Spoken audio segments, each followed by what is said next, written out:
One. Let's go! This show fucking stinks, and the fact that you listen, we are very, very thankful for it. AJ, never cease to amaze me with your toxicity, pal. You got a couple of these? God damn it! What the fuck are you doing? Boston.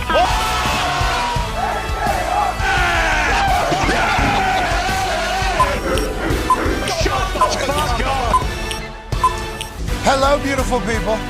Welcome to our humble abode, the Thunderdome. On this Feel Good Friday, June 16th, 2023, this sports program starts right now. Feel good! Friday, it's been a hell of a week. We've had a lot of conversations. We've got a chance to dabble in so many sports that we don't get to dabble in that much, and that's what the next couple months look like. And I am proud to say that last night until about 10, 11 p.m. Eastern Standard Time, I was watching golf at the edge of my seat. Now, that's a lie because it did get late. I went on the bed, but if I was on the bed, proverbial edge of seat while watching these boys battle against the LACC. There had been 66,448 rounds in the PGA up to yesterday. Okay. There was only one score of a 62. Yeah. Yesterday, two people shot 62 at a U.S. Open where the USGA is trying to make the course the most difficult course of the year for all of the majors. The LACC has come out and said, we're okay with people going low. Hey, we're okay with people. No problem. We still like the design of our course. We think we've made a difficult course. Dustin Johnson just got a fucking 8. Yeah. Snowman, Dustin Johnson. Just got an 8. He's still 3 under. That's how good he played yesterday. A lot of low scores yesterday. What would today do? Roy McIlroy's been spraying it a little bit. You know, Brooks Koepka can get back in it still. Will Fowler and Schauffele be able to do what they were able to do yesterday? Everybody doubts it, but maybe there's a chance that at this stage, these two are just going to go and make the greatest U.S. Open score in the history of the U.S. Open, or there's going to be complete chaos on this fucking golf course. Oh, yeah. Next few days are about to be electrifying, so shout out to golf. Shout out to basketball having a parade yesterday. We'll certainly talk about that. Shout out to football still making storylines, especially with visits and conversations that are taking place. We have Michael Lombardi joining us in 15 minutes. He'll be breaking it all down. We have Marty Fish joining us in the second half. Marty. Former #1 tennis player in the world. Obviously one of the greatest golfers that the American Century Championship in Tahoe sees every single year. Has won that tournament before. Has been top 5, I think, every single year he has gone there. He goes from tennis to golf in fantastic fashion, but there is quite a road from then till now, and it was all kind of, I don't want to say all of it. I don't know what they didn't. They showed us a lot. Yeah. On the Untold Netflix documentary that actually we just watched before we came on here because we wanted to be reminded. It was a great watch. Crazy. I would put it into the repertoire for this weekend. After you hear from 115, you're probably going to want to watch it. Put himself through some shit with some mental health stuff.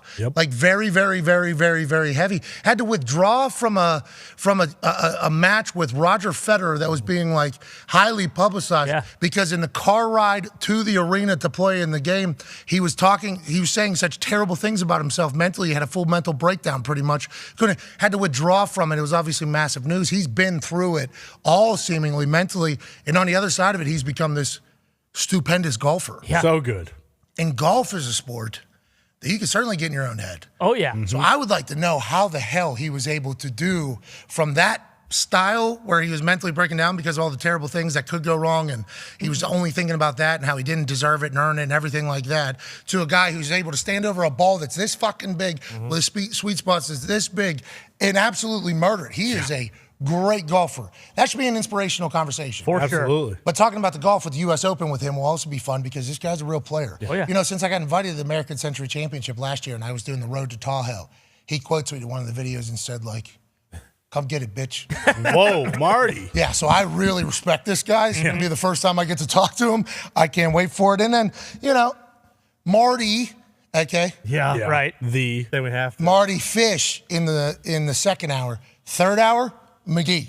What? Are you kidding me? ESPN's Ryan McGee. Hell Come yeah. on. And that's because the College World Series is taking place. That's right. Kicks off Everybody's today. heading to Omaha. So Ryan McGee's going to know what's going on over there at ESPN. So we got Lombo, Marty, and McGee. Wow. And What a we are day. going to have a hell of a Feel Good Friday. We can't thank you enough for joining us on this beautiful afternoon or morning or evening, wherever the hell you watch from. We appreciate you. Also, some phone calls on the 5-Hour Energy phone line, 1-833-432-3663, 1-833-4-DOOM. The Talks the Tables here on this Feel Good Friday at Boston Connor and at Ty Schmidt. One half of the Hammer, Dahn. Cowboys, Stefan Diggs is here. Boys, U.S. Open's about to give us some real. I think it's going to be awesome. We got an 8 already on this field on Friday morning from a very good golfer, a man who was almost in the lead of this fucking tournament. He's still 3 under, which is absurd after putting up a quad bogey.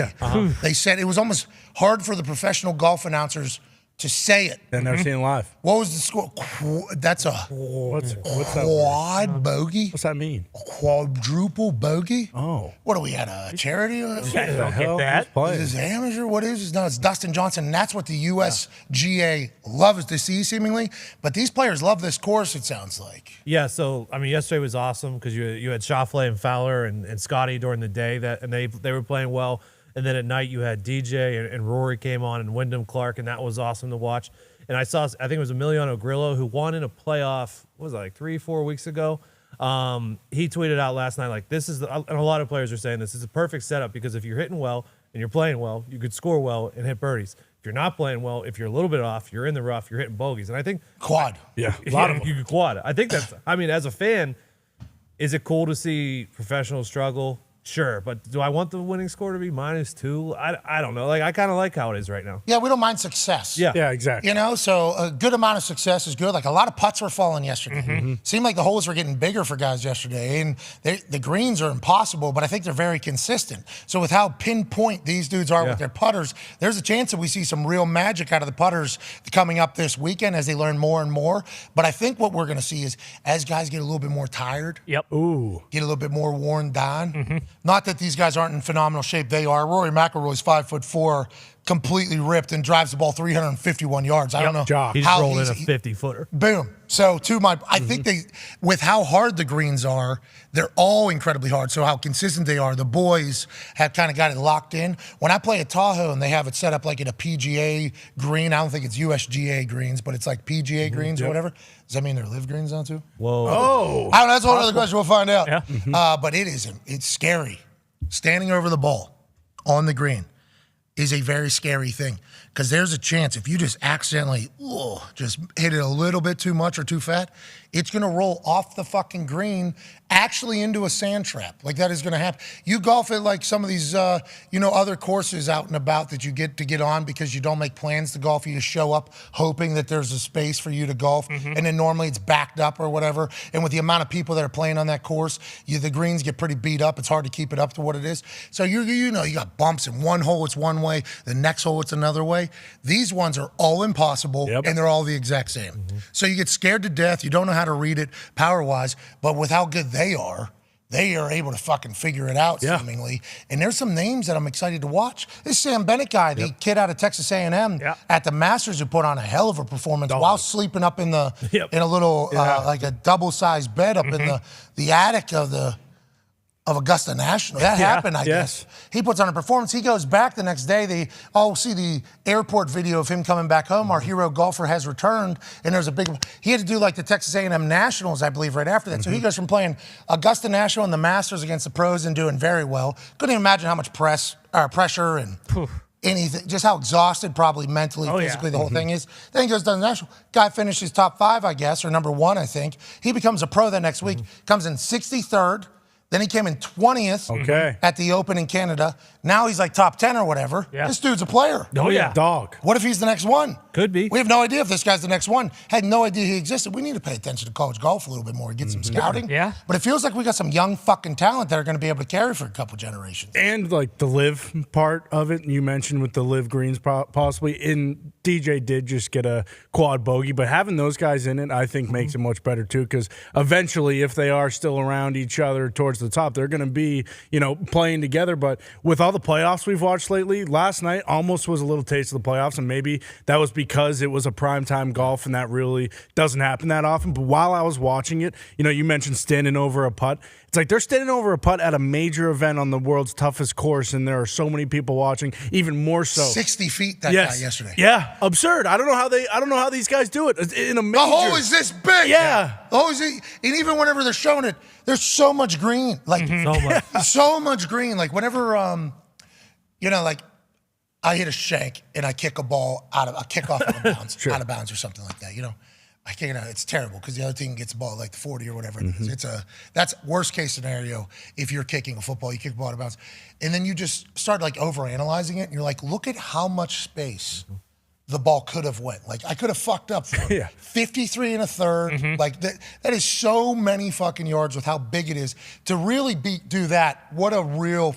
You look at that green, there's so much space that is not the hole. And then that hole is just so fucking tiny. Yeah. And then these dudes are standing with 60 feet. That's 2 first downs. Yeah. 2 first downs away. Okay.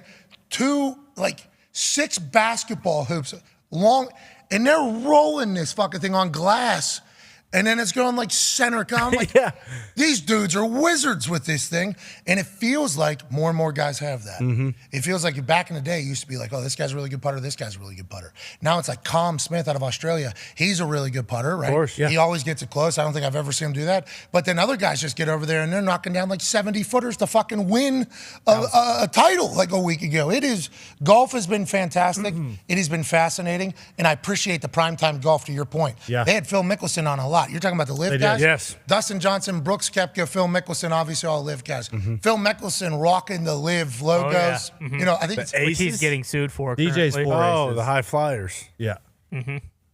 Phil is getting sued. Yeah, Exact some same like, logo as a. Yeah, like Argentinian like soccer company or something. They're like, yeah, we've been using that for 20 years. It's So insane. Phil's not getting sued. No, because Phil is I believe the defendant in the lawsuit. Yes. So not live. No, Phil Because Mickelson it's his is team. getting, Because he's the getting captain sued. of the team. Live Golf Mickelson's team sued for infringement on logo. It is a sick logo. It is. They only have like $650 billion. If my logo was being kind of snatched by somebody who has $650 billion, Yep. I think I'd be like, hey, let's Reach a settlement. Yeah. here. we can figure this thing out. You guys really like it. You know, Phil's wearing it everywhere. But my wife said that's the Live logo, right?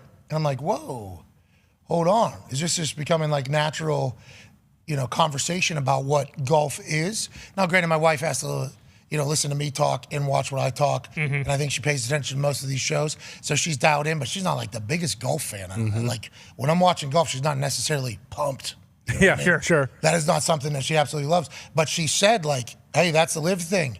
And it's like, yeah, that's in a major on NBC in prime time. And Phil was rocking it on his hat, on his chest. I think Dustin Johnson even has it on his goddamn shoes. He does. Yeah, 4 aces. So they have like the logos everywhere because obviously that's how Nike takes off.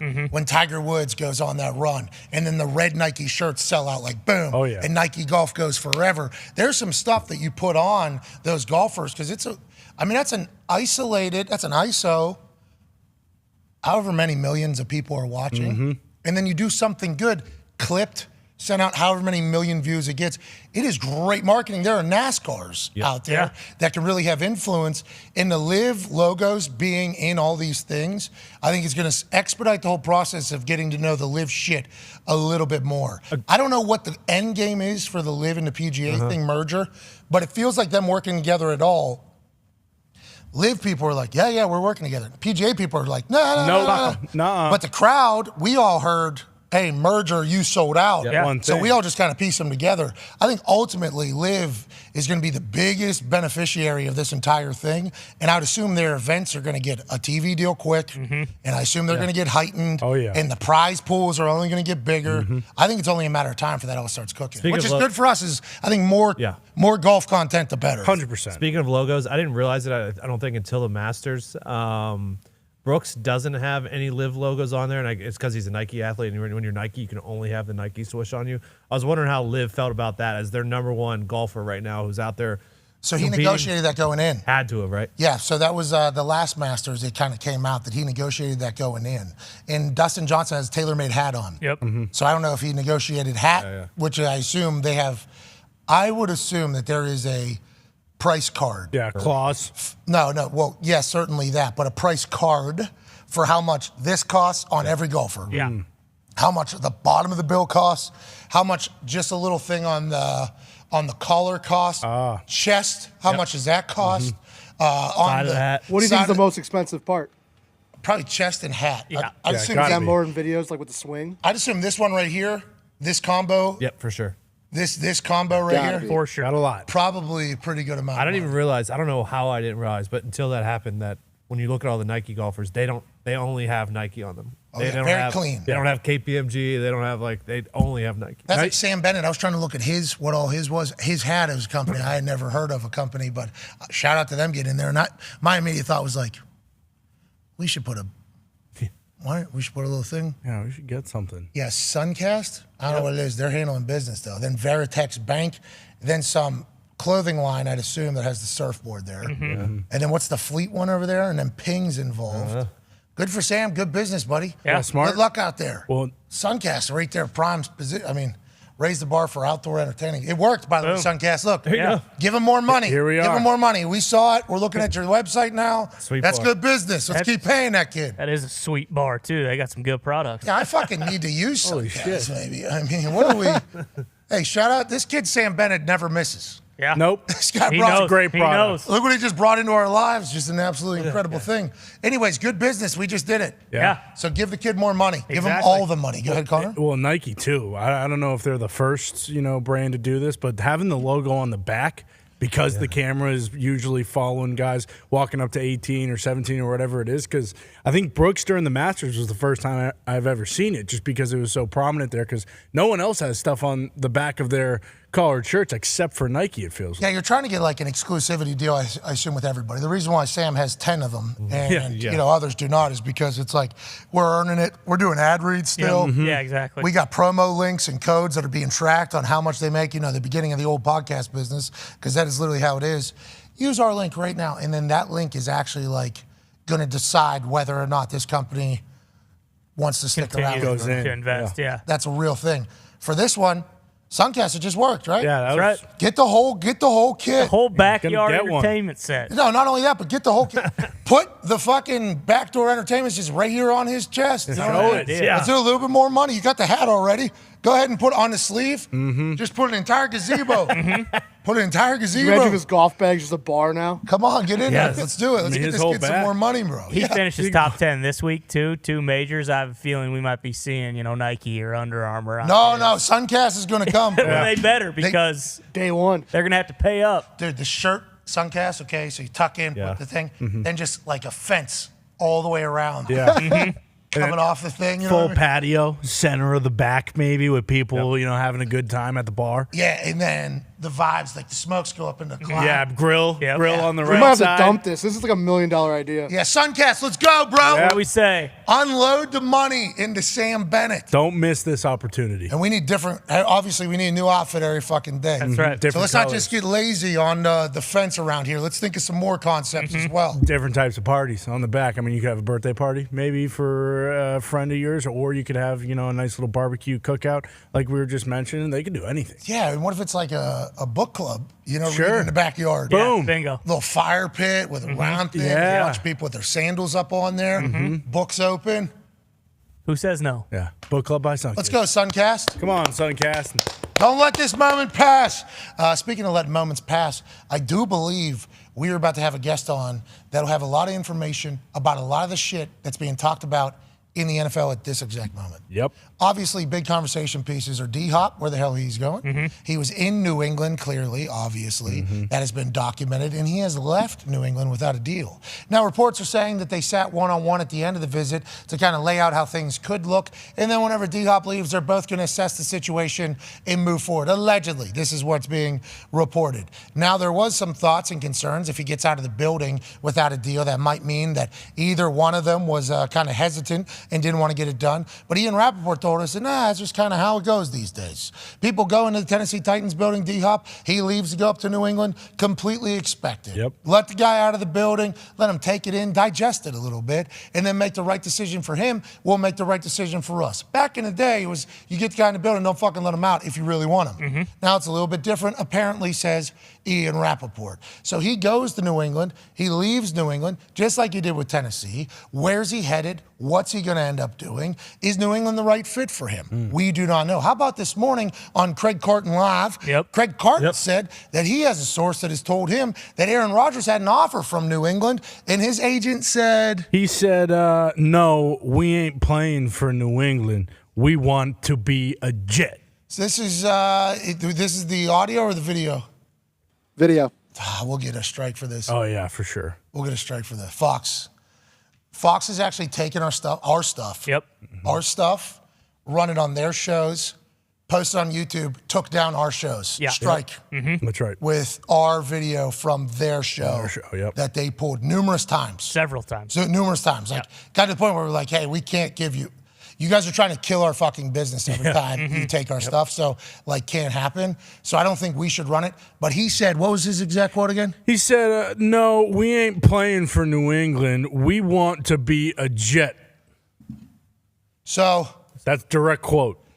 Now, Craig Carton might have been souping that up a little bit. He might have been. He might have been dressing it up a little bit, which I appreciate and I respect. Joining us now is a man who used to be a consultant for the New England Patriots. He is a man who is an author. He's a man who's a speaker. What? He's a man who's a podcast host. What? He's a man who's a live show host. What? He's a man who's an email newsletter writer. What? This guy does it all in an incredible fashion. Ladies and gentlemen, Paisano, Michael Lombardi. Lomba, how you doing? Happy Father's Day weekend, gentlemen. How we doing? Happy Father's Day weekend to you as well. Let's just dive into a couple of the things happening around the New England Patriots, and I'm excited to get kind of your thoughts on it. We'll talk about D-Hop, but first let's address something that came out of Craig Carton Live this morning on Fox Sports. He said to a panel that had James Jones. James Jones, obviously former wide receiver, also Cody Decker. Yes. Decker, yeah. And was Mitch Richmond on there too? I don't know. Good show, a lot of energy. We enjoy it. We have it on. He said that Aaron Rodgers had an offer from New England Patriots, and his agent said, nah, we ain't playing for the Patriots or something of that nature.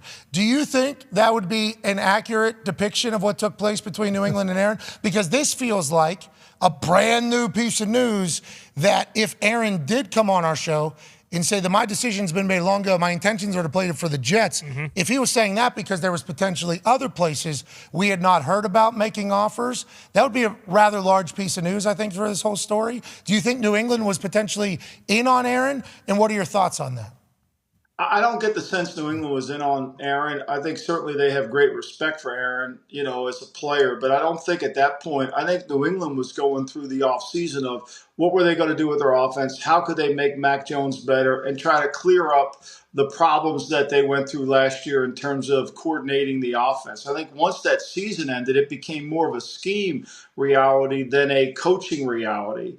And, Dave Dahn, who represents Aaron Rodgers, also represented Drew Bledsoe at the at the Patriots at one time. So, I don't know what his relationship is within that building. Certainly he has a lot of say in terms of what teams could be interested. But I don't think on the timeline that would be conducive to where the Patriots were going. I mean, if you're interested in Aaron Rodgers, then I think you're also interested in other quarterbacks. And that wasn't the case or what the evidence supports after Rodgers was already available. Okay, so we'll just continue to listen, ear to the ground for that whole situation, even though it appears that you would probably be the ear to the ground in that situation. Speaking of... But let's say this. I kind of have a sense of what they're thinking. Let's just say, and I know the man that is responsible for most of the decisions, and I think you have to look at past performance and understand what he would do at that. Now, if this doesn't work this year and Mac doesn't improve, could something like that happen at a quarterback level? Yeah, I wouldn't be surprised. Okay, I'm excited to hear what that could have been. Maybe there was interest, they looked into it, and something had to be said for that to all kind of take place. We'll keep an eye on it. Speaking of boots on the ground or ear to the ground in a city, there was boots on the ground in New England by DeAndre Hopkins. Ooh. D-Hop went up to New England. Now, he went to Tennessee. He saw Tim McGraw. Yep. He was in a Sprinter van with his jersey, welcomed him to town. Cool. Him and Vrabel put boxing gloves on and punch each other in the face. Spar. It was just like a great trip. He gets out of that building. I go, whoa, let a guy out of the building. What does that mean? Then all of a sudden he's going up to New England. He gets out of that building as well, even though him and Bill Belichick reportedly met one-on-one at the end of the visit. Well, I would assume he would meet one-on-one with Bill Belichick, but that was kind of stated that they probably laid out expectations, and we don't know if he has any other visits. What do you think happened with D-Hop going to New England? And is it normal for guys to get out of the building and just kind of reassess after a visit in this particular type of situation? Well, we know this. Everybody's on vacation, so there's no urgency on D. Hopkins' part. I do know this. He's looking for a contract similar to what Odell Beckham got, which is $15 million with the potential to go to $17 million. if he hits some incentives on a one-year deal. Will he take less? I don't know. I think that's partly the reason why he left Tennessee. I know Tennessee wined and dined him, Pat. They did a tremendous job. Hell The yeah. problem is, if you're wine and dining somebody, don't fly them on Southwest. I think you got to put them on a first. Whoa! They're building a new stadium. That could set the visit off on the wrong foot, if you will. Nothing against Southwest. Look, I fly it all the time. There's a lot against Southwest. I mean, there's a lot good But for if Southwest. you're too. flying, if you're recruiting, I would not do that. Put that in a note. Make sure you make that. As for New England, New England signed Smith-Schuster. They've got an inside. They signed Gesicki. I think D-Hop at this point in his career is really suited for the inside receiver role. This is a guy who's going to get you 60 first downs a year. He's never going to take the top off the defense. He's always covered. But he's got incredible eye-hand coordination. He's got incredible balance, and he catches the ball. I think the issue is, will he practice? Can he practice? What is his health like? And what does it do to the team? And then you add in the contract. I think this is going to take some thought before it happens. I think, most of the time that I've been around the league, when players go on visits in airplanes and visit teams, they're looking at their market. Dalvin Cook hasn't taken a visit. And my understanding is he believes he'll make $9 million a year, a 2-year deal at $18 million. Where? I don't know. But he thinks he has that, or at least his agent thinks he has that. So for me, the only time you take trips is when you're trying to drum up interest. Okay, so drum up interest, let other people know that potentially you are looking around. Both those teams, though, have history with D-Hop, which I found was interesting. Obviously Bill O'Brien, tea kettle. Yep. Yeah, tea kettle Bill. Mm-hmm. Tea kettle Bill O'Brien, and obviously there was a lot of stories out of Houston when Bill O'Brien, how you doing? When Bill O'Brien was the GM, the head coach, the offensive coordinator, the lead counsel, the PR, the publicity, I think he was the publicist as well. Yeah, head publicist. The only thing he wasn't was the FCA advisor, because that was Jack Easterby. Yeah, so Bill O'Brien had every job, and there was obviously a lot of bullshit. He is a part of New England. They bring in D-Hop. Mike Vrabel coached D-Hop down in Houston. They bring him in. So, when you said, will he practice, can he practice? I know that was a narrative, but it seems like guys that have been around him are the only ones really bringing him in at this stage. Do you think that's a real conversation that's taking place, though? Yeah, I think there's a lot of people trying to uncover what is true and what's perception and what's reality, right? Like, what are we dealing with here if we sign him? And what does this look like if we sign him for our football team? Look, he's going to help a lot of teams. There's no question. He's going to get first downs. And he's typically very good in the end zone. I mean, over his career, Pat, he's averaged 12 every time he scored. Holy shit. Is everything okay? Happened? You tell us. No, I think we're good. No, I think we're good. He averages every 12 catches, he averages a touchdown, which is fairly good, right? Yeah. But I think it's got to be the right role and in the right situation. I think if Tennessee, which they could use them. Look, Tennessee's going to run the ball. Here's an interesting thing about Tennessee. Tennessee has not done anything with Ryan Tannehill's contract. He has a huge paragraph 5, I think $25 million. If you were looking to create cap room, that would be the first guy you go to. What's paragraph 5? What's that mean? That's your base salary, okay? So what often happens is when you want to lower a guy's cap number, you see he has $10 million or $15 million that he's going to earn during the season. You guarantee that, and you divide that out, and that lowers the player's cap number. That's when players get their contract guaranteed, is because their paragraph 5 can lower it to allow more cap room. Tennessee has not done that with Tannehill, which tells us that they're probably going to look for a quarterback next year, whether it's Will Levis or someone else. So I think, to me, what they need to do is try to enhance their receiving core. They're still going to run the football. The Spears kid from Tulane's outstanding to go along with Henry. Their offensive line should be better. I would not count out the Titans. I mean, they're a good defensive team, and Vrabel's a great coach. If they got Hopkins, that would help them a lot. Yeah, especially after losing A.J. Brown and the way that they did. New GM, humans are the ones making these decisions, and humans have egos, emotions, pettiness, everything. Mm-hmm. That's who. Awesome. Mm-hmm. Absolutely fucking awesome that's how Patrick Mahomes handled that. But new GM, right? If you remember old GM, what we all think potentially was the kind of beginning of the end there is draft night when they trade A.J. Brown, and Mike Vrabel actually goes, this motherfucker. Come on. You know what I mean? Like, actually, you remember that? That was his actual, and then he goes to the back of the room, and it's like we're watching Big Brother almost, and he forgets he's on a reality TV show, and all of a sudden he remembers, and there's like a full Okay, then I'm going to go sit back down. And then obviously that GM's fired. Vrabel's still in town. Yep. Okay, new GM, like, all right, well, how do I make up for that? Bring in another weapon. It feels like could help them. And with humans involved, seems like a move they could make. But he saw Tim McGraw and he still left town. That's right. No one does that. You tell me. That tells you it's all about money, right? It's all about the green stuff. You know, when the guy comes in and everything's going good, you know, it's got the contract. That's why guys don't take visits anymore. When we first started free agency in 1994, everybody was taking visits. There were limos that looked like a recruiting weekend at Penn State. Now they're not doing, now it's all phone calls and making deals. All right, Connor has a question for you. We're not going to, I want to let you know what you did there, Lombo, though. You really won't like this. Yeah. Whenever you said Penn State out of all the schools that could have been. When you said Penn State like that, boy, we almost all came in. Yep. We almost. Anyways, Connor has like a year ago, we probably spend a good 20 to 30 minutes right now 100% on what you just said. But your brain's too good and there's too much shit we have to talk about on this Friday to wrap up this week.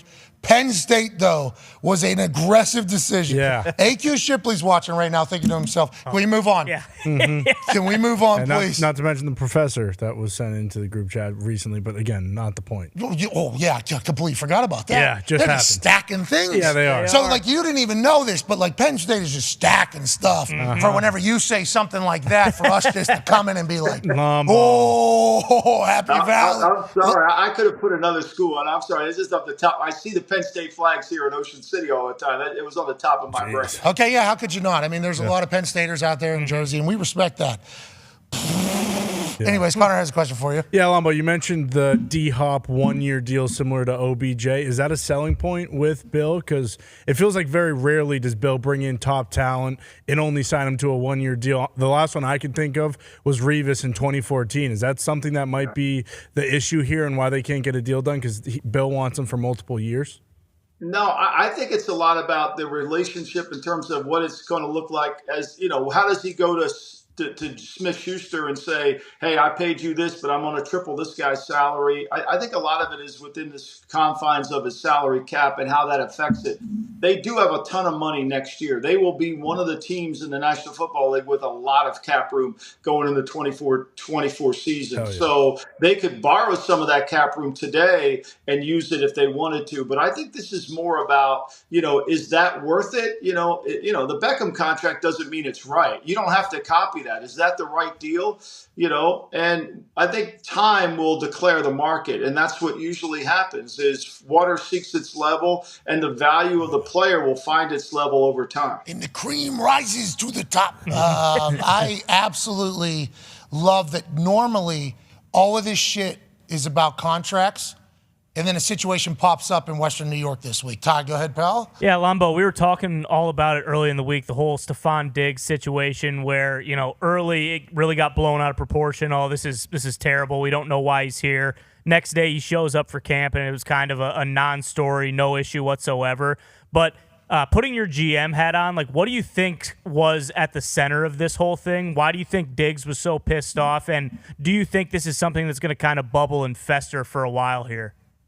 I think they have a lot of things going on. Let's go back to Leslie Frazier's departure, the defensive coordinator, right? Sean McDermott wants to call the defensive plays, and Leslie Frazier was in charge of that. Now, let's even go further back. 13 seconds in Kansas City, McDermott took over the play calls on that drive that resulted in a field goal. Ooh. That didn't sit well with Leslie. The next year, he kept calling the defense. But this year, McDermott wants to call the defense. And Leslie, for whatever reason, he said, no, look, that was the agreement we had. So he decided to leave and take a sabbatical. And so I think there's a little bit of an undercurrent there. Hey, have you said this publicly before, what you just said there? I said it on my podcast. Yeah, I said it on my podcast on the GM Shuffle. I said it on what day? I think Thursday. I think I said it yesterday or Friday or Monday. I forget. I lose sight of the days. Yeah, I mean, a lot of different days they could potentially said it there with a lot of different time. That's first time I'm hearing that. That's breaking news. That's why I put it on the ticker. True. Well, so I think there's some internal combustion going on within that building. And then, for me, I initially thought, is this a contract, right? Is this a contract with Diggs? And I was like, no, it's not. He just had his contract redone. He's still in the top 5 paid receivers in the league. It has to be related to scheme and usage and what they want to do offensively. So they draft Dalton Kincaid, All right, he's a really good player. They traded up to get him. I think he's an outstanding tight end. He can play slot receiver as well. Are they going to become more of a 12 team instead of an 11 team, which they were the last 2 seasons, which is 1 back, 2 tight ends as opposed to 1 back, 1 tight end? And I think that has to be the conversation. Maybe it's something related to Dorsey. Maybe he and Dorsey can't see eye to eye. Again, speculation. I don't know. Dorsey seems like a very temperamental guy. Go back to the when he almost destroyed that press box up there. Remember? I mean, I'm speculating here. I'm not accusing anybody of anything. I am saying what's true, but there seems to be a lot going on. Let me add one more thing in before you ask another question. The sports book. The sports books have Buffalo at 10.5 wins, which to me seems low based on their success the last 2 years. So what is actually going on? Cole Beasley, was he became a big-time weapon for them there late. He gets added in there. He just put out a tweet. I don't know if you saw that, complimenting Dak, and everybody automatically just the entire internet. Cowboys fans saw us like, that's right, that's our guy. And everybody else is like, whoa, what's he saying about everybody else he's played with? Yeah. Not just one particular person, but Josh Allen publicly owning whatever responsibility he was a part of, the Stefan Diggs situation, and then them getting back together the next day with the whole thing. I feel like it was a situation that certainly was brewing for a long time, is settled. And I think McDermott's going to be a guy that enjoys hearing the people doubt them. You know what I mean? Feels like he's an ex-wrestler. Yep. Things have almost been too sweet, I assume, in his eyes, even though they went through so much shit last year. I'm excited to see it. Go ahead. This will be an interesting year for McDermott because he's not only going to call the defense, he's also the head coach. So he's going to take on 2 jobs. I think that's going to be fascinating how he responds to that. Yeah, you say we don't need head coaches with their heads in the play sheet. Don't need that. You're not the biggest fan of that whole move. Tone has a question for you, Paisan. Lombo, we've kind of been talking about where Burrow and Herbert fall. Do you think Burrow gets more than Hurts and Lamar, and then Herbert kind of falls like above Kyler and below those guys? Where do you think those guys fall as far as contracts are concerned? I think knowing Joe Burrow and the kind of guy, I think he's going to do a deal that is cap friendly, like Jalen Hurts did, like Patrick Mahomes did to his team. I think he sees. I thought his answer the other day when they asked him who the best quarterback in the league was, and he said it's still Mahomes. It always will be Mahomes until we beat him. I think that was a great answer because it's about winning. It's really ultimately about winning. I think he has that winning gene in him. And so, yes, he's going to make a ton of money, but he also has to set up – he also knows he needs Jamar Chase under contract for a long term. So there's got to be room there. I think, Herbert had that – they asked Herbert the other day. I thought this was interesting. They asked him if he was going to have a sit-in this summer, and he didn't say no to it. Lombo, he did, though. He ended his statement with – we actually watched the video yesterday, and I guess he's been asked about this, like – the entire spring, and he's been real super above it, pretty much just like off, like not handling, like it's all going to get worked out. If you listen to his full answer after the I don't know who it was in the media, says, are you considering a hold-in or whatever? His answer is pretty much like, here's 1,000 reasons why I wouldn't do that. Yep. And then he ended it with, I guess we'll see, though. And it was like the way he said, I guess we'll see, was almost like he was done he was kind of sick of fucking having to answer that question because it's a big deal, though. Like the quarterback salary, that covers everything else going on. And it's like sometimes you have to do that to get a deal done, though. Like Herbert might have to do a hold-in, but it doesn't seem like he's going to be a guy that'll ever do that. But the Chargers have had that happen in their history.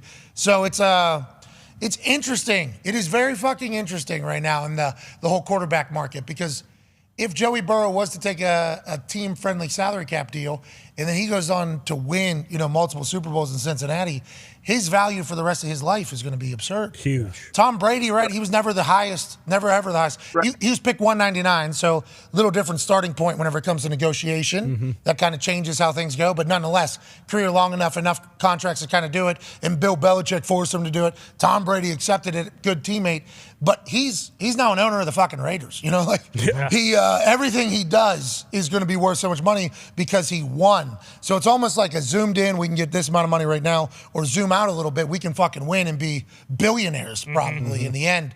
I think that's going to start coming around more with how entrepreneurial this younger generation is, Paisan. Yeah. I think so. And to answer Diggs' question, I think Herbert, I mean, look, Herbert to me is one of the things about these contracts with players at this level, they're not hard to do in terms of what the number is. They're more difficult in terms of the spread and the guarantee. And I fully expect those guys to get contracts done. And I fully expect them to keep moving the market up, because that's what happens. People say, why is the running back market not taken off, right? Why is Saquon Barkley's franchise just $10 million, right? Well, the reason is running backs have a hard time getting to the second contract. And when you get to a second contract, you build off of some huge numbers, and that numbers escalate. It isn't because the owners said we don't want to pay running backs and the numbers lower. The number of running back is by the pool of what being signed.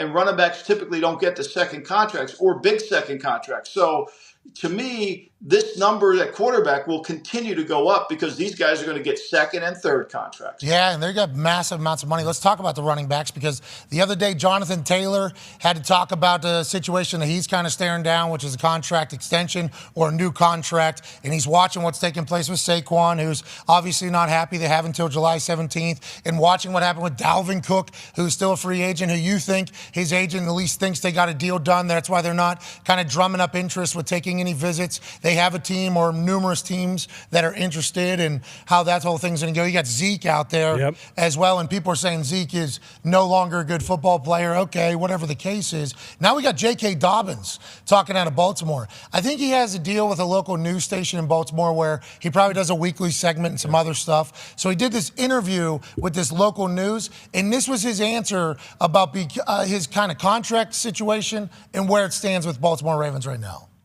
The thing I can say is I would love to be a Baltimore Raven for the rest of my career.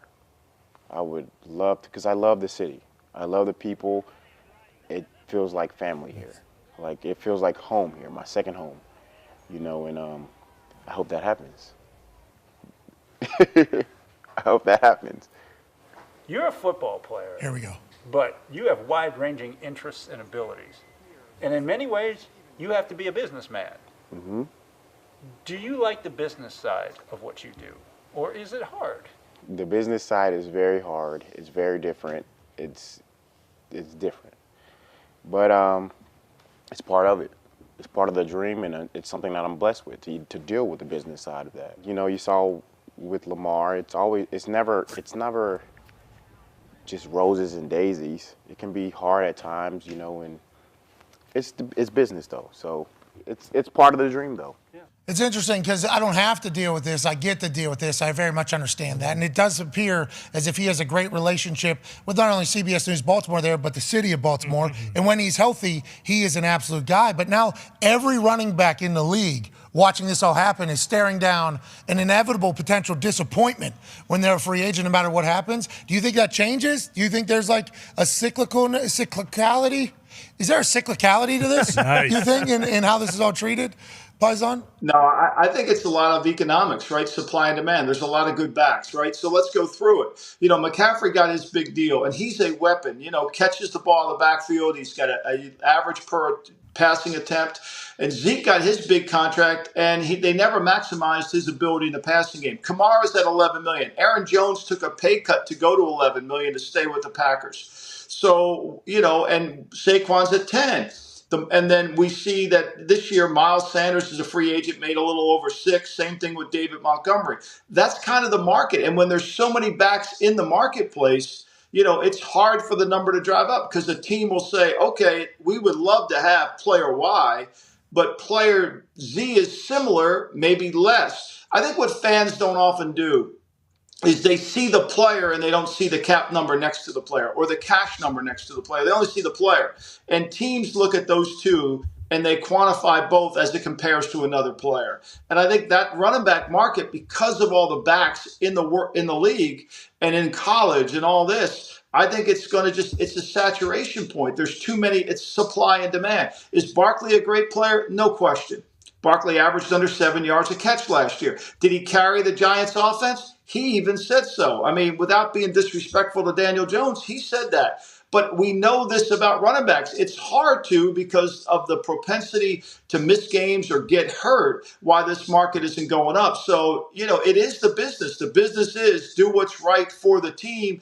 And when you extend it back like Dallas did, and I think Zeke's a great teammate, I think Zeke's a great leader, but unfortunately, you don't get the return on the investment. Yeah, especially when like a Tony Pollard does what Tony Pollard has done down there, out of the backfield and in the catching passing game and everything like that. I assume Zeke is going to, they're saying maybe go back to Dallas or at a lower rate. I don't know. Put Zeke on our team. Hey, Zeke, come join us, pal. Obviously for the right price. I mean, going to have to do what they're going to have to do business-wise. Thank you for laying that out, though. I think that's a very well-positioned take. Yep. You know what I mean? Like, hey, remember, football is economics, right? So why are the quarterbacks number going up? There's no quarterbacks. The supply is low. When supply is high, the prices go down. It's the same thing. And so it isn't about, we don't want, there's more backs. If there weren't backs out there, it would be a little bit different. But like Eckler, when he redid his deal, he went from 6 up to 8 million with incentives. I mean, he's as good. He had 104 catches last year. Touchdown. This is a guy that averaged 10 yards a catch 3 years ago. There's not a better red zone player. There's not a better receiver than Eckler in the league. He's tremendous. But again, it's hard. There's a lot of guys out there. That whole quarterback, there's not a lot of them out there. So economic supply and demand, they're going to get paid more because if you're great, you're great. You can add in there the next time you dive into that more, which I assume you will. That's why you look at the USFL and you're like, not that fun. No, I love the guys are getting an opportunity and doing their thing. Probably not. The XFL, they had AJ McCarron and a couple guys out there. But if you look at the rosters, especially at this point for a spring football league, every team has what, 4 quarterbacks, 5 quarterbacks? How many? Usually between 4 and 5, depending on the situation. It's tough to carry 5 unless you're like San Francisco will carry 5 because really, they got to carry Purdy in that 5. At this point right now, not throwing the seed, like right now, how many quarterbacks are right now? Between 4 and 5. Okay, so 32 teams, 5. What is that? 160? Yeah, 160 quarterbacks. So the XFL, the USFL, unless it's a guy who's already kind of had a career and he's playing, still, and he's just choosing not to be in the NFL, you're at 161. You're looking at for quarterbacks. And it's like that's tough. That's a tough because that position you got to fucking have a guy too. And it's like I think that is supply demand's a great point. Fucking great point there. Ty has a question for you. Last one here, Paisan. Yeah, Lombo, just curious how the process is going with the new book. I had a chance to read it. It was incredible. But in terms of like the editorial process, like when you're ranking the 100 best players, were you going back and changing that a bunch so that you don't have too many older guys and like mixing them in with modern day guys? Like, is the book done at this point, or how much more do you have to go before it's ready to be published? No, it's done, and you have to be sworn to secrecy on the top 100. So I approached it like a draft board, right? Because the premise of the book is what Deion Sanders said a year ago. My gold jacket's different than other people's gold jackets. And so what I did was I tried to layer the top 100. So I built it like a draft board. So I had 5 different categories of players, and I would maneuver them around and see how it went and talk to different people in the league, the Ron Wolfs, the Belichick, people that really study this stuff, right?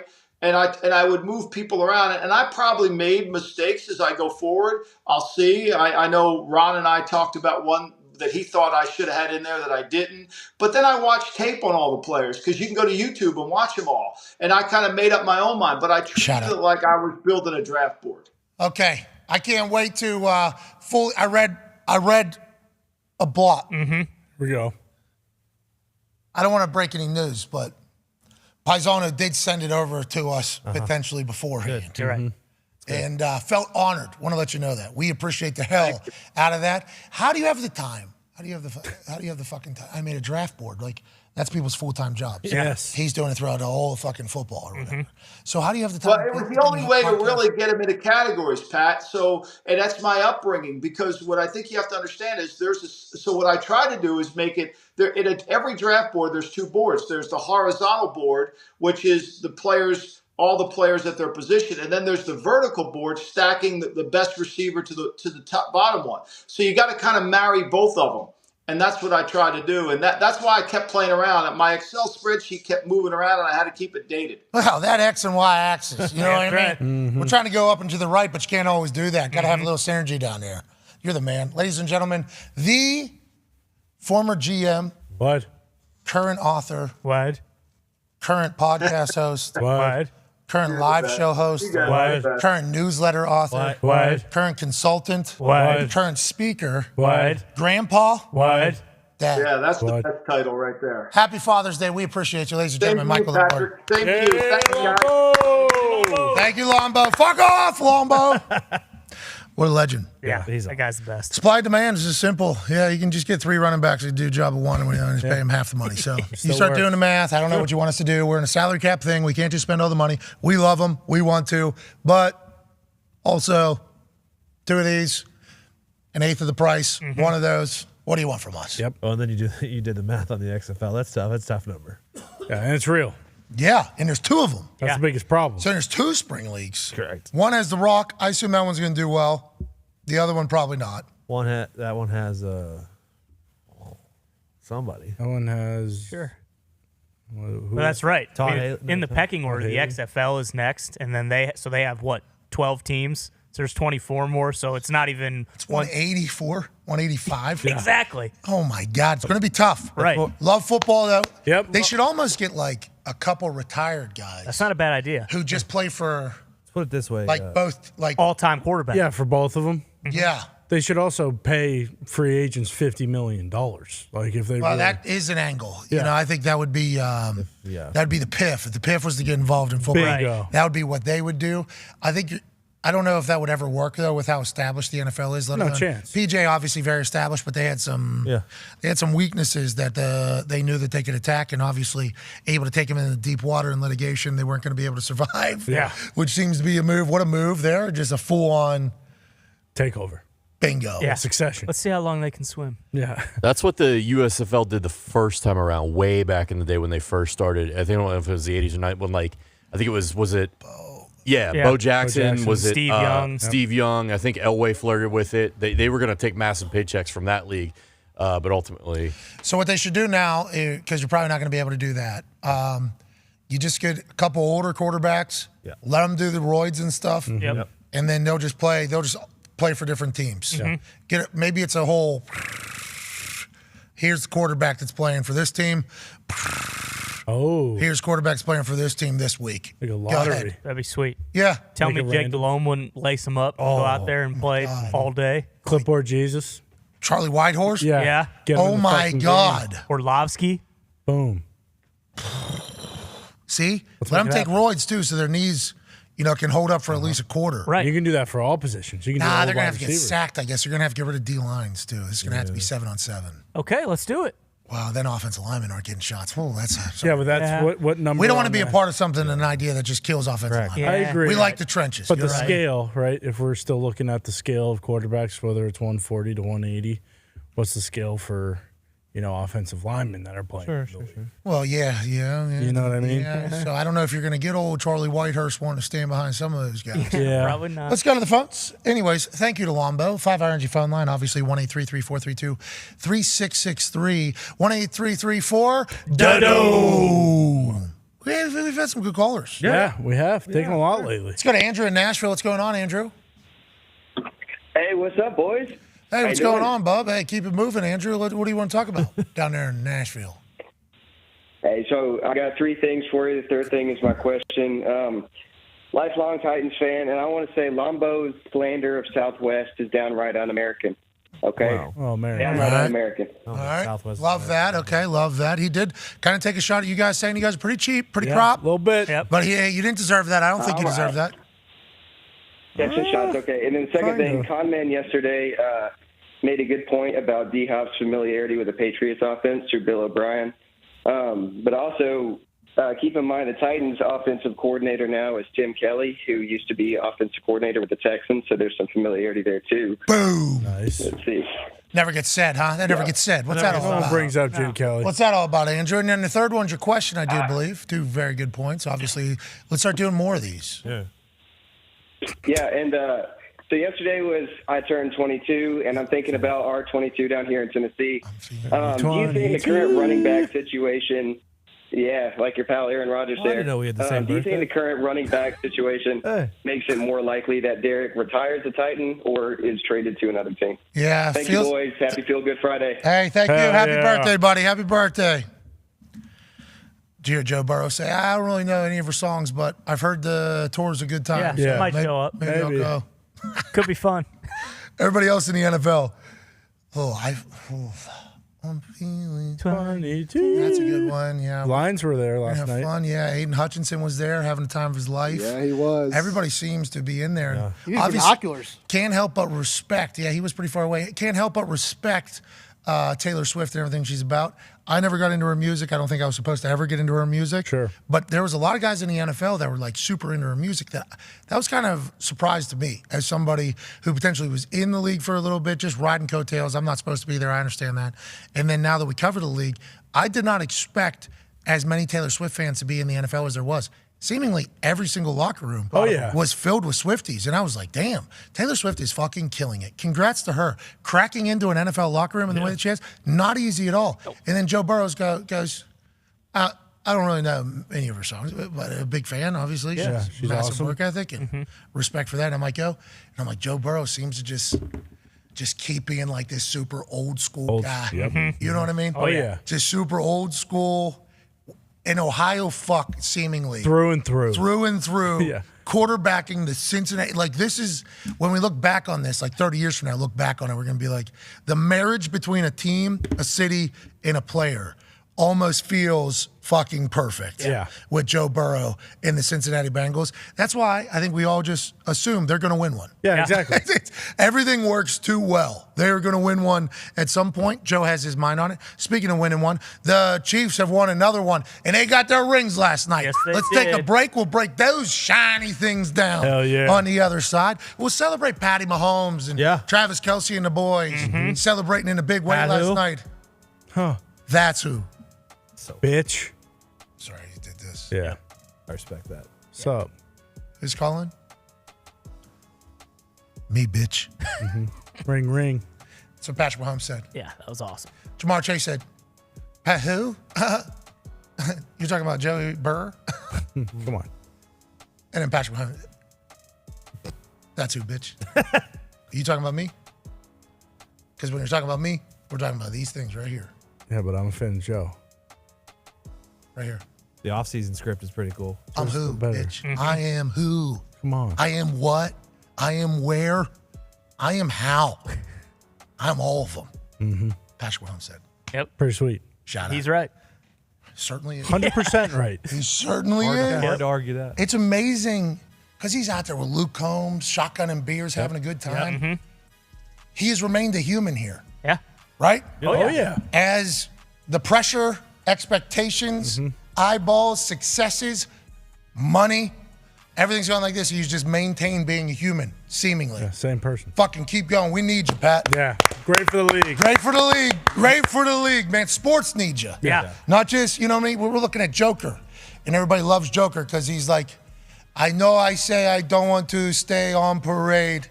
I fucking want to stay on parade. Yeah. Okay? Actual quote yesterday, we're like, we love Joker. The best. We love this human. Okay?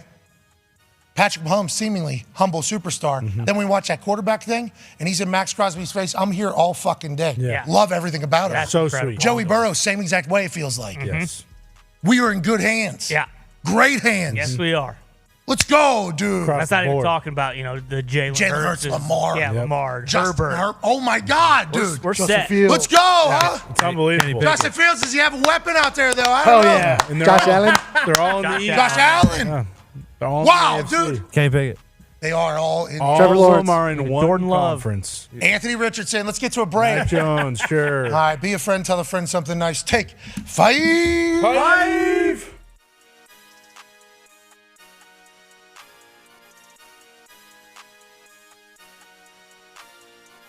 Well, nonetheless, as of February 1st, Pat McAfee is officially a contributor with WWE.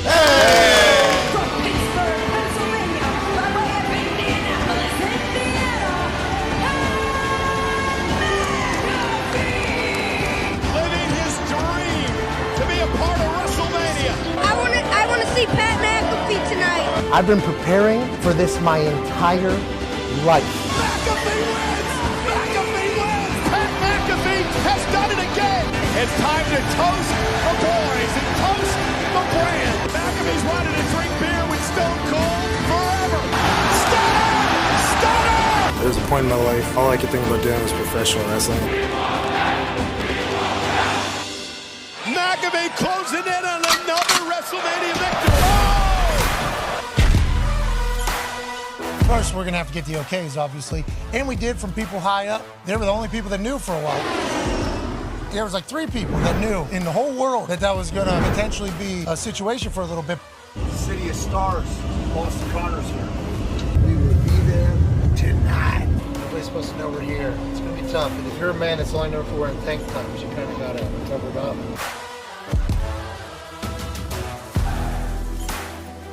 I didn't see him.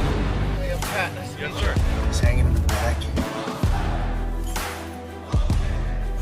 One second. Here you go. Am I putting this on my face? I can't see shit. Who's not going to be in here? Nobody. This is you until you go out. Come on, dude. Let's go ahead and take a look around. There's some bunk beds there. You know, there's a shitter and a shower here in the back. He sat in that bus 6, 7, 8 hours, 9, 10 hours. I'm coming down that thing. Holy fuck, what a view that's going to be. Hell yeah. Look at all those fucking people that are going to be there. Just waiting, for an opportunity to potentially have a WrestleMania moment. It's ridiculous. This is awesome. WWE is just like the best at operating. They take care of the non-obvious. So we're very thankful to be here. And tonight should be fucking sick. Hell yeah. I think there's like 3 people that know I'm here. Are we not supposed to come in here? No, yeah. All right. 4 now. Look at you. Won't fucking say a word. I'll see you at SoFi. You going to be in LA? I don't know. George is, It's a loaded question. George, we don't know. George, you don't know. Maybe. What's up, stud? Oh, nice. As soon as I saw George showcase that tight end university tank top, I knew there was a chance old George about to do something special. Are you kidding, boys? Welcome to WrestleMania! The night was getting late. We weren't sure. We didn't know if a moment was going to pop up where maybe my services could be utilized. I haven't been in a ring since SummerSlam. Okay, like not even in one. All I wanted was the Miz to have an opportunity to have a match, just a WrestleMania match. Yeah, good guy, stand there. And then the Miz mentions, I sent out an open challenge, and we go, oh my God. There it is. And I put out an open challenge, and no one responded. Why? Because I'm the Miz, and I'm awesome! Let's go! Wait a minute! I feel McAfee's here! I have walked out into a stadium as a WWE superstar probably 1,000,000 times in my head. WrestleMania was missing Pat McAfee in the Pat McAfee Show! And I'm thankful to the WWE Universe that said hello whenever I came out on that massive fucking stage. By the way, there's only 2 announcers undefeated in WrestleMania history, me and Pat. I can't believe McAfee's here! Hello, beautiful people! What's up, Snoop? What's up, Snoop? You're a legend, dog. You're the best, dog. Hello, Miz. None of us saw this alleged open challenge that you set. But good news. This is my WrestleMania tank top. If you still would like a match, why don't you let me beat your ass right here, right now? You all want to see the Miz versus Pat McAfee right here, right now! I'm the host of WrestleMania, and I cannot make matches official. Miz, I do believe your tiny balls are showing. Tiny balls. Tiny balls.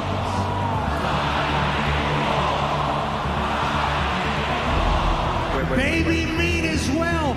There's 80,496 7. People here, somebody has to be able to make a match official somewhere. I am the dog father and the host of WrestleMania, so I feel like I could make that match happen.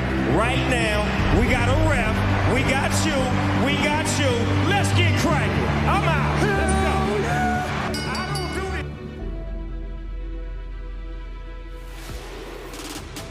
And McAfee go right after Miz with the right hand. Driving Miz back into the corner. Pat McAfee in action. This is a blatant sneak attack. He takes his duties as host of WrestleMania. Oh yes, Buster. Derelict shows up. And check out his tank top though. He's got sparkles on it. You're behind this, aren't you? But no, I had no idea. You said the same thing in the Rumble. I didn't know this guy was showing up. Oh, what a kick by McAfee! Miz. Hey, baby boss! Baby boss! Tiny me! In a $7,000 tuxedo. Yeah, good. George Kittle and the San Francisco 49ers. I'm not sure how wise that was. McAfee's got the official distracted in the ring. Kittle just took out Miz. Kittle telling McAfee to go on top. McAfee heading up to the top rope. And taking out the Miz. Now we're talking. Miz may never win another match. McAfee closing in on another WrestleMania victory. Oh! The all-decade punter with a punch to end this thing. Here's your winner.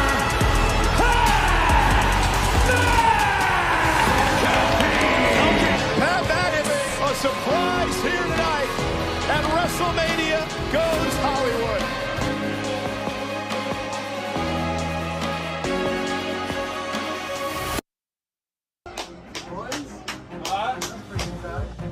That match was awesome. I had so much fun there. That was a good time. The putt was fucking hilarious. You got a tiny ball champ going. I had a feeling. You're sitting here all day. Oh, I wanted to text you earlier. I was told not to text you. Well, of course. Nobody fucking texts I was you. told They not all to keep text fake, you. dude. You had a hell of a show. I'm so thankful to the people at the WWE. It was a super cool night, super cool moment, and I'm very thankful for it all. 5:30 a.m. Sunday. This day started 6:30 a.m. Saturday. So much cool shit happened in between now and then. Joke of an existence. I'm very thankful for everything. Let's go take a nap. What? Hey. What? Let's go. This show fucking stinks. And the fact that you listen, we are very, very thankful for it. AJ, you never cease to amaze me with your toxicity, pal. You got a couple of these? God damn it! What the fuck are you doing? Fuck Boston.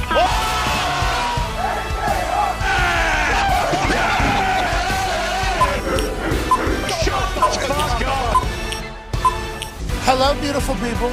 Welcome back to our humble abode, the Thunderdome, on this day 2 of the U.S. Open, Feel Good Friday, June 16th, 2023. Hour 2 of the program starts now. Feel good! Friday's happening because we get to watch major golf action while we're doing the program, and we'll be able to all the way through the evening. Last night, about 9 p.m., my wife actually asked, are they still playing golf? Like, from when you were live, they're still playing golf? It's like, yeah, large field. The U.S. Open has a lot going on. There is legacy and history and the biggest purse in U.S. Open history on the line, and we got some great golfing going on right now. Sam Bennett, the kid that was fresh out of Texas A&M, played as an amateur at the Masters just a few weeks back or whatever, is now a professional and tied for 4th place with Rory McIlroy, Finau, Putnam, and Harmon. Yeah. Come on. Good field. Brooks Koepka is looking very fantastic with the Nike on the back of his shoulder at +1. Going to make the cut for the weekend. Clark, who we obviously know is at 9 under. Fowler still at 8 under alongside Xander Schauffele. They have not teed off. They will tee off their first hole will be at 4:32 Hell yeah. Eastern Standard Time. Pumped. We got all night worth of golf, and then tomorrow we wake up, have to pass some time. Yep. And then all of a sudden you turn on TV, whether it's on Peacock, What? or it's on the Golf Channel, What? or it's on NBC, or it's on USA Network, What? wherever the hell it is, we got great action staring us down all weekend, and I'm pumped about it. We're lucky to be here. We can't wait to take more of your phone calls on the 5 Energy phone line, 1-833-432-3663. We have Marty Fish, former #1 tennis player in the world, joining us in about 9 minutes or so. Cannot wait to chat with him. And we have the Talks at Table, one half of it being at Boston Connor and at Ty Schmidt, and then one half of the Hammer, Dahn. Cowboys. Tone Diggs is here. Tone, what's going on, pal? I was thinking, because it is a later start, we were talking about, what do you do all day? If you have the ability to, not everyone does, responsibilities, stuff like that. Sure. But if you have the ability to go play some golf for yourself, oh my God, and then get back home and then watch some golf all evening, that's a nice little fucking Saturday or something. Hey, wait, I was thinking about this because, we're about to be introduced to a people in a massive way. Yeah, a lot of people. Oh, yeah. There's some updates on that entire thing. Okay. Absolutely. Good updates. Now's not the time, but there's some massive updates. Mm-hmm. We're going to be, which is good for, I thought everyone. Who knows? Yeah, true. Good stuff for you would think our people. Yeah, all sure. parties. You would think. I think really good stuff for everybody. But this is much more golf interest out of our program, I think, than it's ever been. Yeah. And I think the reason is how much we appreciate watching it whenever our sports end. Yes. Mm-hmm. So I feel like the reason why we're getting into it is because whenever there is this drought of content, which there has been for a bit and seemingly will be for a while with the writer's strike happening. Nick and I actually saw one over in New York when we went to the Disney upfronts. They were pretty passionate about it. They seemed like they were not anywhere near getting anything done. So sports, anytime they're on, carry the trending tabs on Twitter, carry everything. Sports is such a large part of our life, and whenever it feels like it gets taken away, or we got to rely upon like baseball, which guy stole home the other night. That's right. It was cool. Yankees Mets. It was a sweet game. It goes fast. Guy stole, and then Cincinnati Reds got. I like to cut their jib. Yeah, you mean America's Cubs swept the Buccos. You mean America's team? Who did what? Cubs swept the Buccos. Oh, let's talk. Anyways, thank you to golf. I think we are just saying thank you to golf. Yeah, loving getting into golf, playing a lot of golf, and who knows what the future of this program with golf season looks like, especially with our new access. Bingo. With everything we're about to have. Very, very exciting thing. Let's talk about the Cubs, the city they're from, Chicago. The Chicago Bears are kind of dealing with a little bit of drama right now. Yeah. There's allegedly reports coming out of the Chicago Bears where Chase Claypool, maybe isn't in the highest of regards for some people. No. This is out of Waddle and Sylvie, obviously, ESPN 1000. And this is about Chase Claypool and the Chicago Bears relationship. He continued to say he's got time. He's got these 40 days to get healthy before training camp. He has said that he's got time to get into the playbook and that he has learned the playbook. I have heard from a few people inside that building that he is not somebody who is very self-motivated. There's a long way to go. Chase Claypool can change the narrative. Waddle always likes to say, if you want to change the narrative, change the narrative. So right, Chase Claypool can do so. All I can tell you is it isn't trending in a way that the Bears have wanted it to trend in this offseason. Chase Claypool is a guy that they've wanted to see some things from. They have not been able to see those things from him on and off the field. All those things don't sound great for Claypool going into training camp on where they think he's going to be. So I assume that's Sylvie out of ESPN Chicago. The other one, Waddle, says, hey, change the narrative, change the narrative. You can start anything today and start working towards a different you for the future at any given moment. But this is alarming out of the local media, who probably do have sources inside the building. Tone Diggs, Chase Claypool was a Pittsburgh Steeler. Yes, he was obviously traded to the Bears for, I believe, for basically the first number round. 32 overall pick. Second round pick. But the number 32 overall pick. So basically Joey Porter Jr. And there was a lot of conversation about how Chase Claypool fit as a Pittsburgh Steeler. Obviously, his first year does incredible and then doesn't really pan out. And I think a lot of people will potentially say that has always had the talent. This is why it's vital to have a good vet in the room, because a lot of people saw Chase Claypool seeing what Juju was doing at that stage, where Juju was still a young receiver, probably needed a veteran in the room to kind of see how it goes. And Juju is also in anomaly. Juju's a fucking Super Bowl champion, so Juju does his thing. There is a thought, though, that Chase kind of saw some of the stuff that Juju was doing off the field and then was able to kind of start doing that in his own way and then losing a little bit of focus on football strictly, or maybe football was never going to be something he was going to be fully invested in. And he was always going to have a diversified interest buckets. But Pittsburgh Steelers fans are pretty pumped to hear this out of Sylvie, I believe. And I hope Chase Claypool does decide to change the narrative like Waddle always says. Yeah. When the trade happened and we learned that it was the Bears pick and that it would be number 32 overall, Pittsburgh Steelers fans were happy. But there was always the thought in the back of your head where maybe Chase Claypool reverts back to what he was as a rookie when he was being called Mapletron and was incredible. And he wouldn't be the guy that he was year 2 and year 3 where he would just jump as high as he could and then try to catch the ball at his feet and then fall every time he jumped or tried to catch, or would be on social media or TikTok doing stuff when he wasn't playing his best and things along those lines.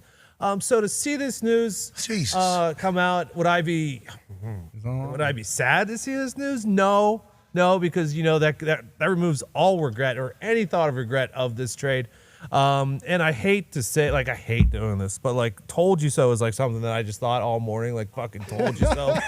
Fucking, I mean, come on. I mean, the writing was on the wall. I mean, the Bears are the Bears when this type of stuff. Well, there is a chance, too. Everybody's judging how Chase Claypool's acting over there. They had the number 1 overall pick. Yeah, exactly. Before they got him, I wonder if the other side is potentially there's some things going on as well. I know it's whole new. Hey, we got a lot of stuff going on. Amazing payoff. Maybe it's just not a good. Maybe it's not a good fit. Bingo. Yeah, maybe it's not a good fit. And is it a good fit for anybody if you're the number 1 overall pick? I don't know. They're trying to change it, obviously, but to Chase Claypool's, I assume his vantage point, he probably says, "What do you this team?" I mean, come on, they're bad. I love Sylvie, but this is the Herbert stuff all over again. 2 weeks ago, Fields said that he has developed perfectly, and he's doing absolutely amazing with the playbook. So there we go. Okay, let's go, Chase. Yeah, they got DJ Moore now. Hey, Chase was, but the way he could have worded it, he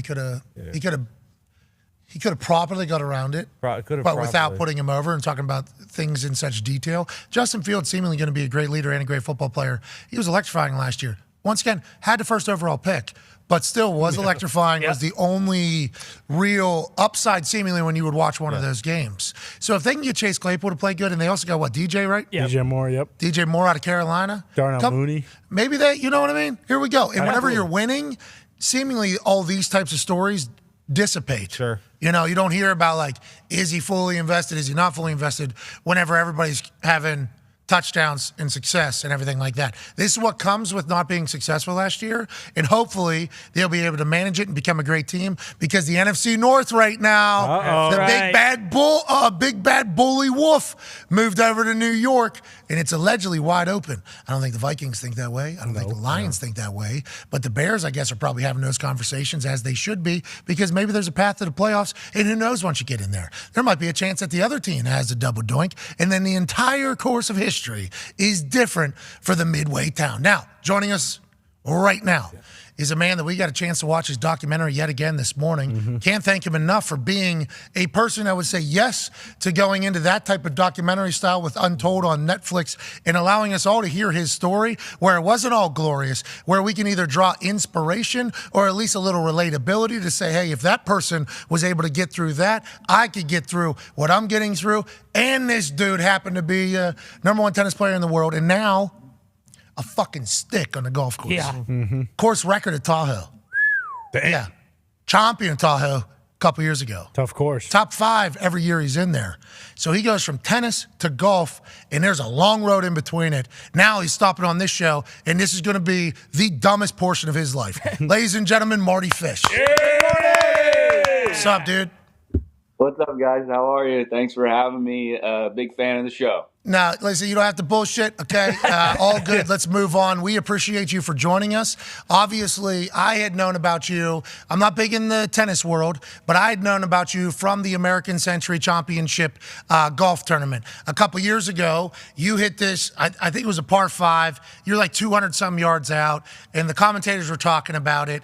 And this was before I went, obviously. And there was like a 4-yard landing zone. Like the commentators were even breaking it down. They're like, here is where he has to land this thing from this this far, and you just fucking plucked it. Like it was, I'm like, this guy's a professional golfer.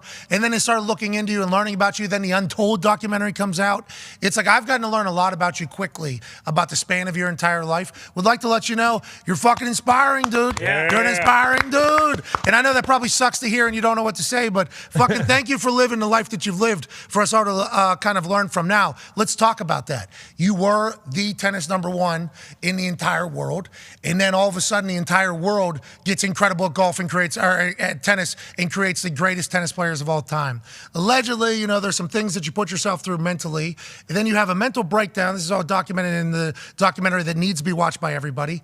And then you come back on the other side of it, and now you're living your life, and you're this like professional fucking golfer, which is maybe the most mentally tasking sport on earth. I think a lot of us would want to ask, like, what did you go through mentally? Was there exercises? Was there some sort of thing that you had to face? Was there ayahuasca in there that made you kind of reset from being somebody that would say very mean things to yourself and then basically diving into a sport that almost forces you to say very mean things to yourself on a regular basis, and you've kind of conquered it. And I think there's a lot of people that deal with mental health. What was it for you that kind of made you change the trajectory of how you thought in your day-to-day, Marty? Sorry for the long-winded thing, but that's I just need to know this, because as I'm watching it, I'm like, as a punter and a kicker, the worst thing you can do is start saying bad shit. Like, hey, I'm going on the field. I don't need to hear anything bad. This ball is going to be an absolute bomb. Like other punters and kickers are like, give me the hardest ball to kick. I want to train hard. And then in the game, it's easy. I'm like, fuck that. I want to see the ball fly. Like every ball, I want to see it go for my confidence. So you being able to beat that is so amazing to me. And I think a lot of other people would want to hear it as well, Marty. Thanks for letting me talk, by the way. Yeah, fuck you, Marty. Just get to it.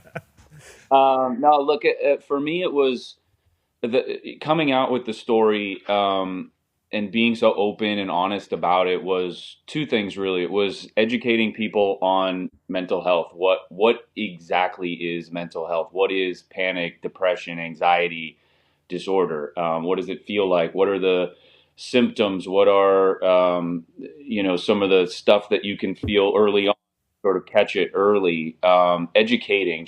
I didn't know anything about anxiety disorder or panic or depression, any of that stuff when I was going through my struggles, certainly early on, and then talking to some people and sort of being a little bit open with my team, and team meaning coaches and trainers and things like that, my wife, just kind of understanding that there were a lot of people that were having similar thoughts, but maybe weren't open to being open about it, right? Like being vulnerable. Like it's an uncomfortable topic. Certainly in 2012, when I went through, the worst part of my issues were, sort of late 2012 and kind of beyond, and learning that it's always going to be a part of my life, learning that, just learning a lot about mental health, educating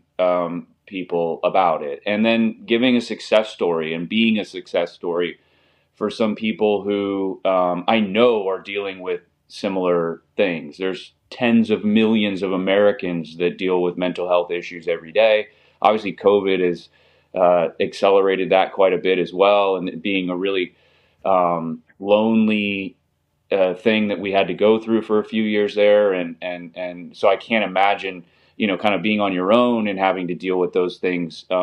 So being a success story and showing people that, that you can be in the fire and get out of it. It's okay to say that you're not okay. It's okay to not be okay, because it's important to understand, again, that millions of people deal with this type of stuff.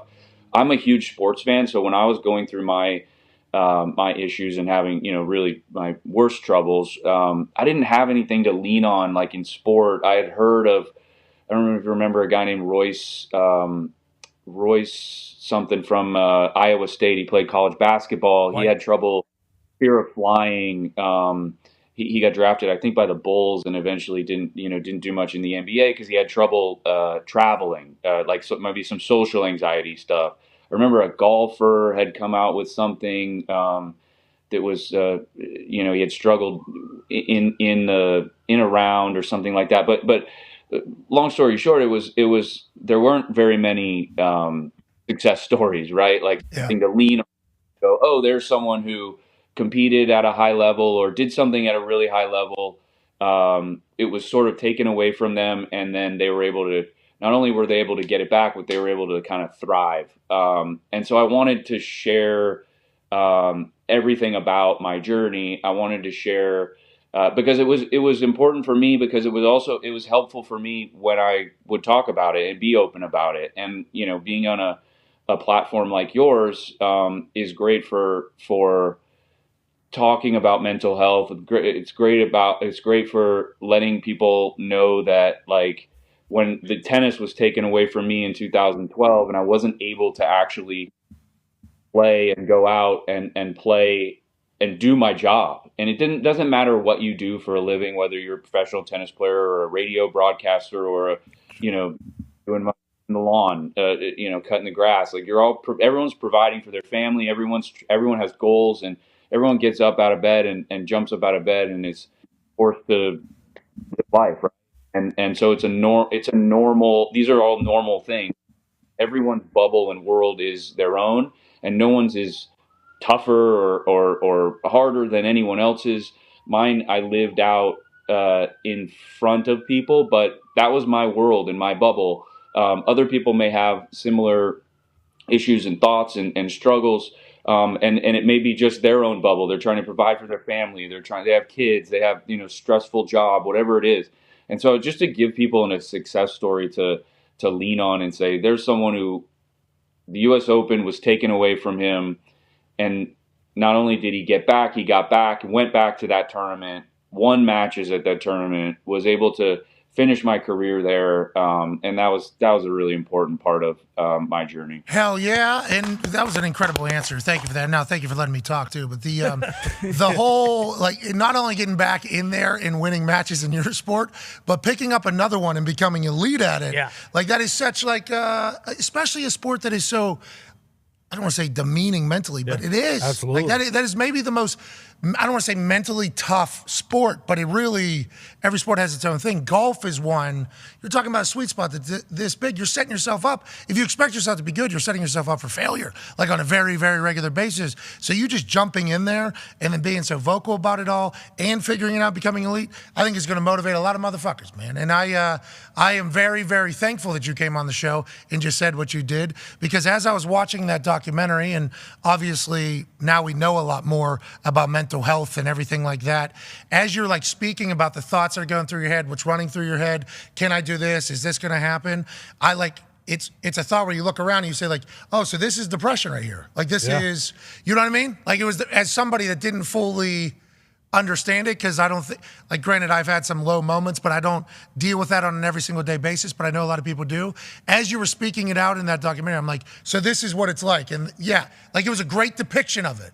So thank you for being that vulnerable. Now, let's talk about where you're at right now. Are you ready for Tahoe, bro? I've been working. Oh, yeah, a lot. I've been working in the sim, and I know you got the course record there.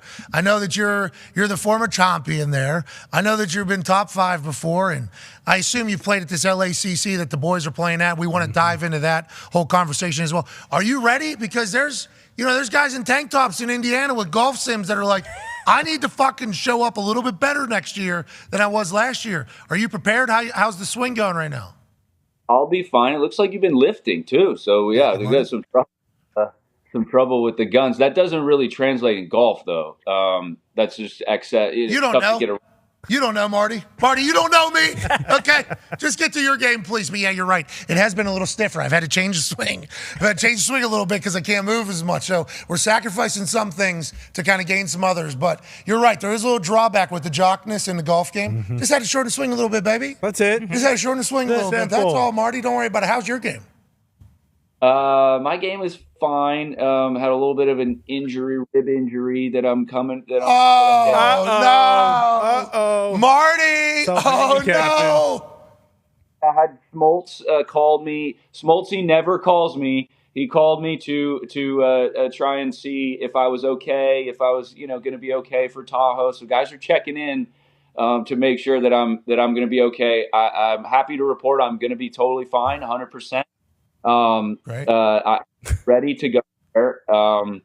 I was just there for media day, so putting in the karma work as well for the tournament, pumping up American Century and Jonathan Thomas and all that stuff, making sure I get the invite going. You know how that goes. Smart. Played golf yesterday with John Miller from NBC Sports, doing all the check all the boxes. It's such a phenomenal week that the email that comes in around March or whatever every year is the best email to get. That says you've been invited. I don't click the register fast enough. I can't do it fast enough to register, so I can't pull the invite. It's a beautiful time out there, man. It is Gorgeous. For us, it was like really nice. And this is going to sound so stupid, but like just getting away. You feel like you're away, doesn't it? I mean, you're playing in it, so I guess and he's doing a media day. They got man. Hey, you're the one of the faces. You're getting that email, I think, every year forever, but I think you want it. Least. That's a part of the rules. Yes. I mean, Augusta National, if you win it, you fucking allow it back. Forever. I'd assume American Century Championship is the same. I'm not in charge, obviously. Lucky to be invited, thankful to be invited. Trying to move out of the lower quarter, trying to move up a little bit. So that at least Where'd you finish last? I don't think about last year. Yeah, we're on next year. Thank you, Marty.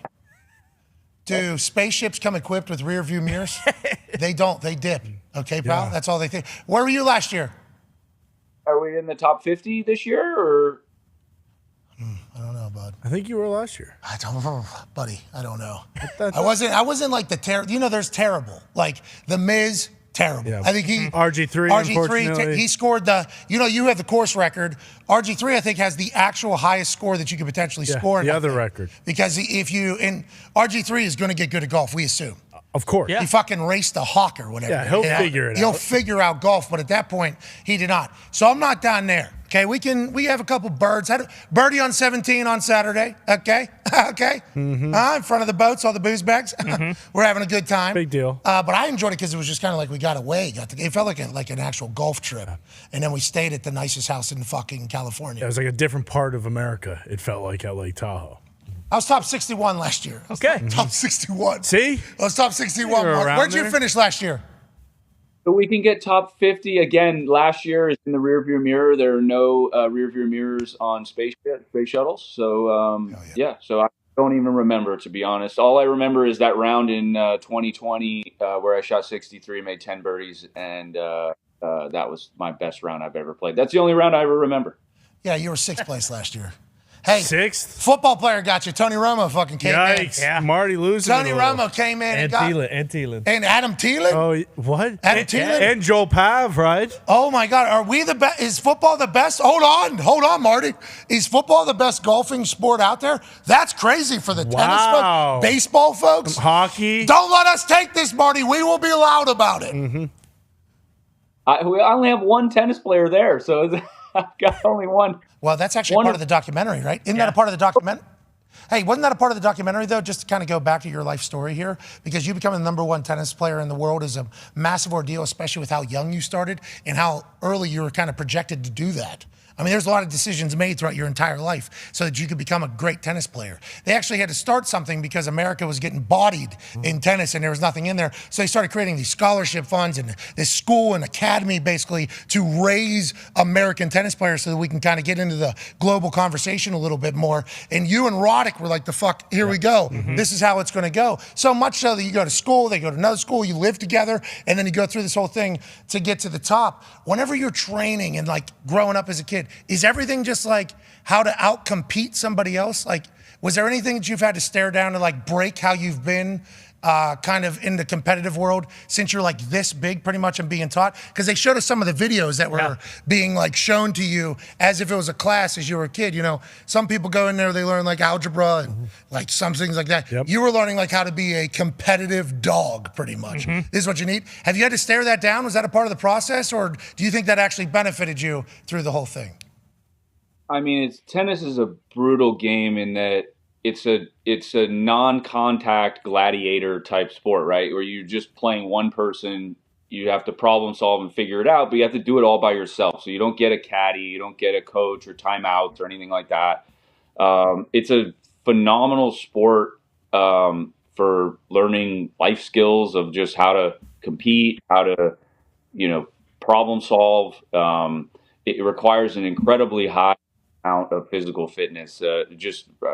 Days that I used to train, my trainer would just put me on a treadmill and leave and just come back 45 minutes later and I'd speed that up still a little bit. A little bit more. We need to run a little further.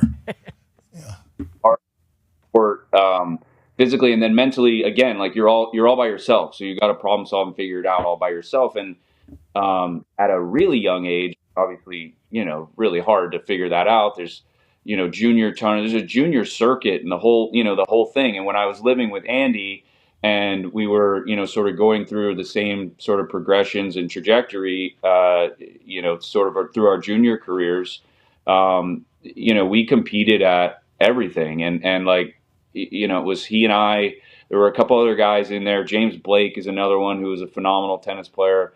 He got to number 4 in the world at one point. Obviously, Andy was number 1 and won the U.S. Open. He was the alpha male of our generation and the guy that like really held the brunt of a lot of sort of press and expectation and stuff like that. He did an incredible job of sort of being the face of that stuff. So, there was a long time in my career where I didn't really have to deal with that stuff. And then once my expectations changed and my diet changed and I really sort of turned a corner how to be a professional and be a professional athlete and like really dedicate yourself to what you're doing in your craft.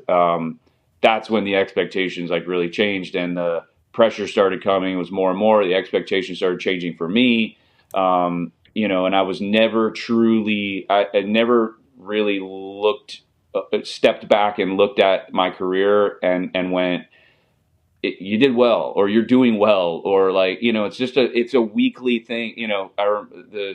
I had a final of a tournament in Montreal and the next week is Cincinnati. And I look around and there's 5 guys that are better than me, that are ranked higher than me in the locker room. And it's just not good enough, and I had a phenomenal tournament the week before and I had done well in Cincinnati the previous year. And so I had nothing but good vibes there. And I couldn't step outside of it and of it all and take it in and just kind of go, great job last week.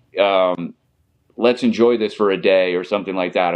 You're just always constantly going. Part of tennis too is hard with the ranking system. It's a 12-month ranking system. So it's never ending. You're always defending points. So what you did 12 months prior is coming off your ranking.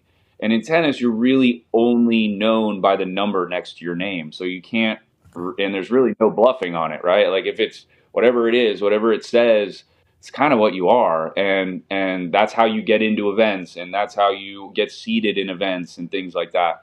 So you're putting yourself in better positions in the draw and stuff. So it's a really tough sport. And then on top of that, the travel is like really hard because it's not just in the States, like the PGA golfers and stuff, as you mentioned, LACC, which is just down the road here. And these guys are that course alive and like they get to play in the States like all year, and they have a West Coast swing and an East Coast. I'm so jealous of them. I had 2012, which was my year that I, had my mental health struggles. I started in Perth, Australia, which is on the other side of Australia, and came back to the States and then to Switzerland and back for Davis Cup, then back to the States, back to Marseille and Dubai, back to the States, Indian Wells, Miami, Monte Carlo, and that's all before April. So it's a lot of travel and a lot of that sounds miserable, right? Like obviously you get to go to all those places, right? So that's how other people view it. I'm not like going out and like checking the. Yeah, of course. That's every sport, by the way. People go to like play nowadays. I don't know what it was back in the day, and I assume tennis was probably a little bit different back in the day as well. Nowadays, the only thing people really see is the bus, the hotel, the stadium, the bus, the plane, and then they're out of there. And then the travel is naturally going to wear you down because of, I believe, the altitude, and the pressurized cabin, and then what's going on with you, and then let alone the discomfort that could take place. It is a real, like golf, you're right, though, the American stuff, they're still on the road, though, all year. Yeah. Like, that doesn't really get talked about. And to your point about being identified only as the number next to you, we saw Joker the other day and had a 3 next to him. Yeah. And I was like, wait a minute, Joker has a 3 next to him? And they were like, yeah, he's plus 195 to win or something. It's like, Joker is going against the new number 1 up there, and he's plus 190. I don't think so. This guy who said, I'm not getting vaccinated, I'm going to buy a medical company. Yeah. You think he's just going to kind of just sail off into the sunset with number 1? I don't think so. And then bang, he kills it. He's greatest of all time? Who's greatest of all time? Novak is the best player that I'm assuming that the top 3 greatest of all time is in this era. Is a blessing and a curse of playing in that era and playing those guys. It was cool to play those guys. It wasn't so cool to lose to those guys almost every time. So the 2011 Djokovic and 2005 Federer were the best players that I ever played. If those two played on a medium pace hard court, I think Novak would win. If they played on a surface, I think Roger would win. Any slower surface, Novak would win. So I think 2011 Djokovic, best player of all time. Okay. All right, nice little stat. I'm gonna act like that's my own thoughts. Bingo. Anytime I walk, so sometimes I get dropped into situations where I'm talking to humans who are somehow from a vastly different world than I'm from, and they're, oh, we love tennis or whatever. It's like, okay, perfect. Now, 2011, you remember Joker? Do you remember?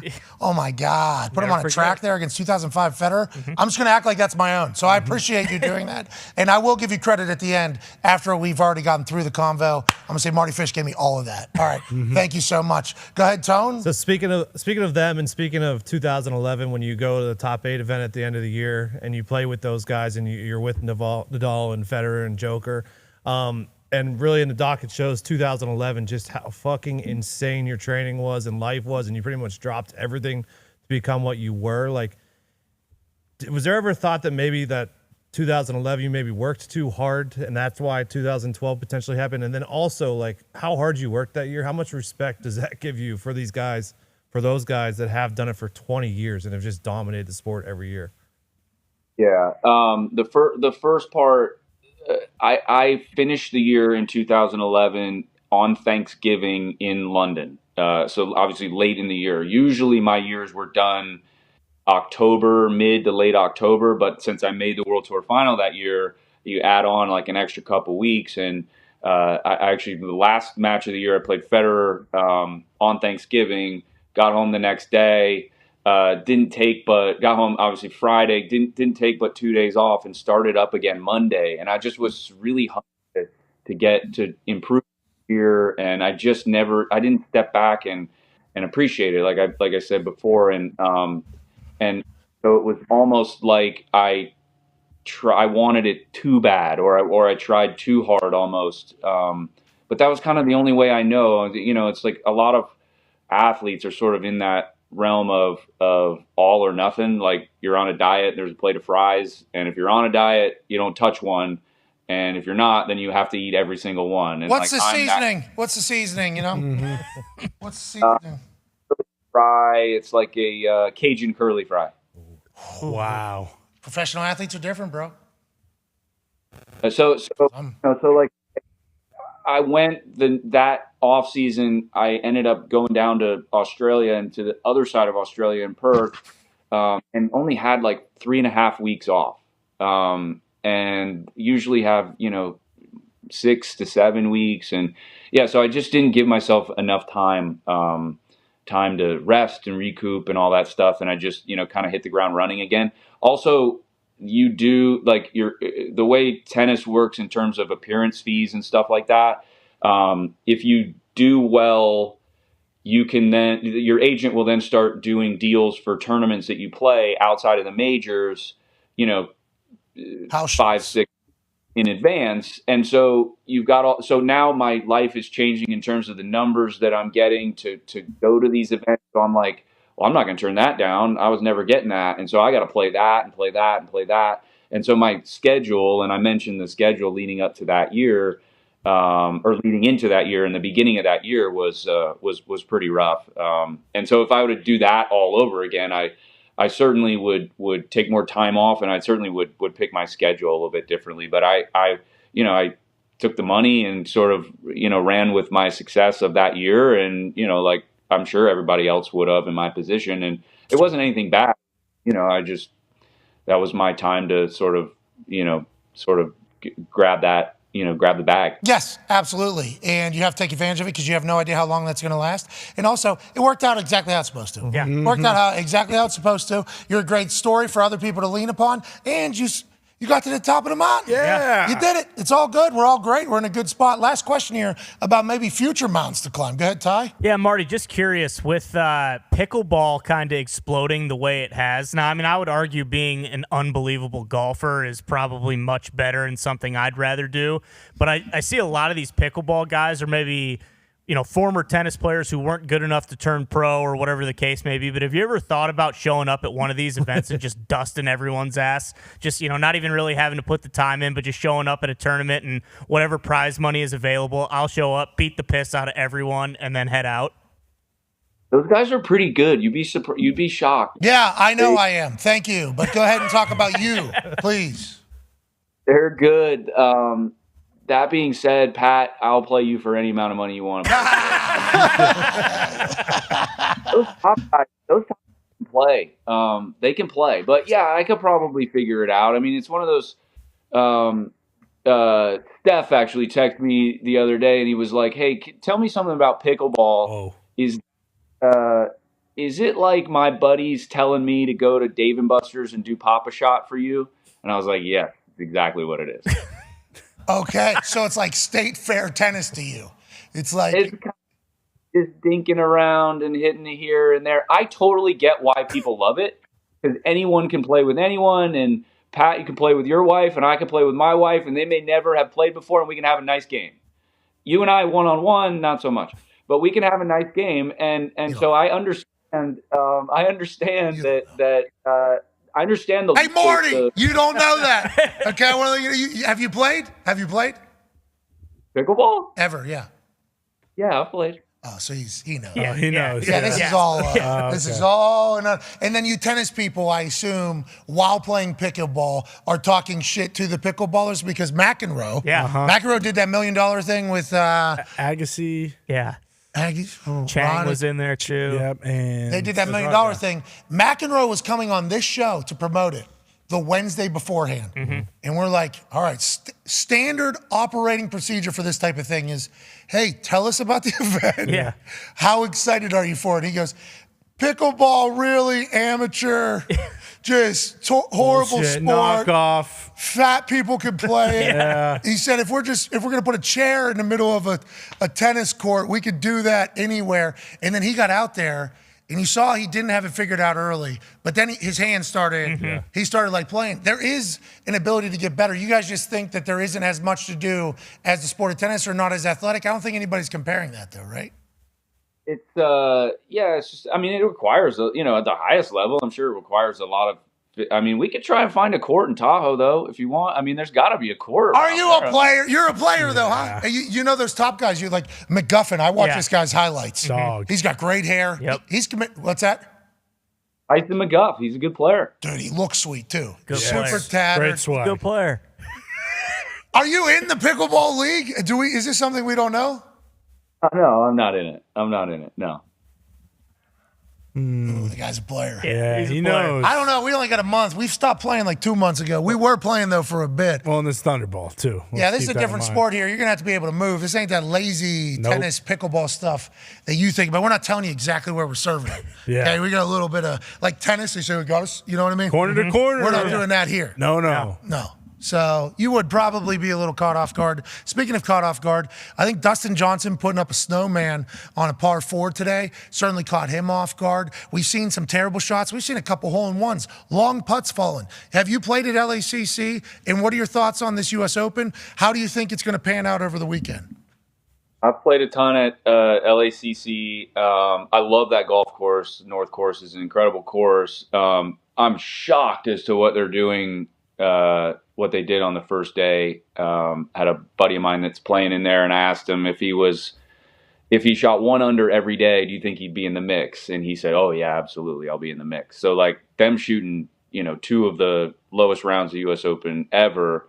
Well, I watched that DJ this morning making 8 on number 2 there. I mean, the rough is really thick. The problem with that course is the fairways are super wide, and these guys drive the ball so well, and their long irons, it doesn't matter how long the course is. Their long irons, the way they hit those are so, they hit the long irons like they hit, like you and I hit our wedges, like just in terms of at the flag, the distance control and all that stuff. So as far as the they're making a big deal about the par 3s being, almost 300 yards or whatever. It doesn't matter. These guys hit 5 woods on a line just like they hit their wedges on a line. And when the greens are that good, and bank grass, when the greens are, they're just perfect, they're going to, they put it on the line, they're going to make them. And they're showing why these guys are incredible. Yeah, I can't wait to see you be a pro golfer, and I'm getting a chance to watch a video of you being a pro pickleball player like a fucking asshole and not telling us. What the hell? So this is you, not yet. That guy's trying to get you. He can't. I'm Marty Fish. I got these hands. Then all of a sudden, bang!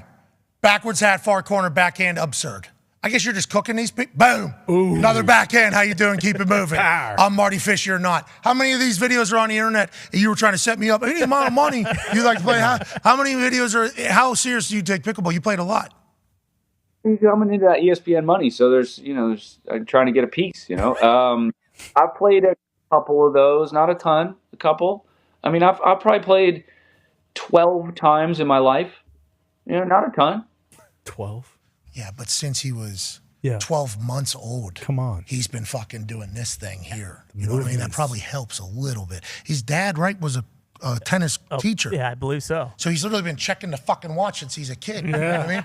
Holding the baby, burping the baby. What are you doing? Well, checking the watch, bah, and then putting the baby back down. That's what you've been doing. That probably helps. Yeah, I'm out, Marty. Bull. Fuck you. Anyways, we will see you at Tahoe. We appreciate the hell out of you. Who's winning the U.S. Open?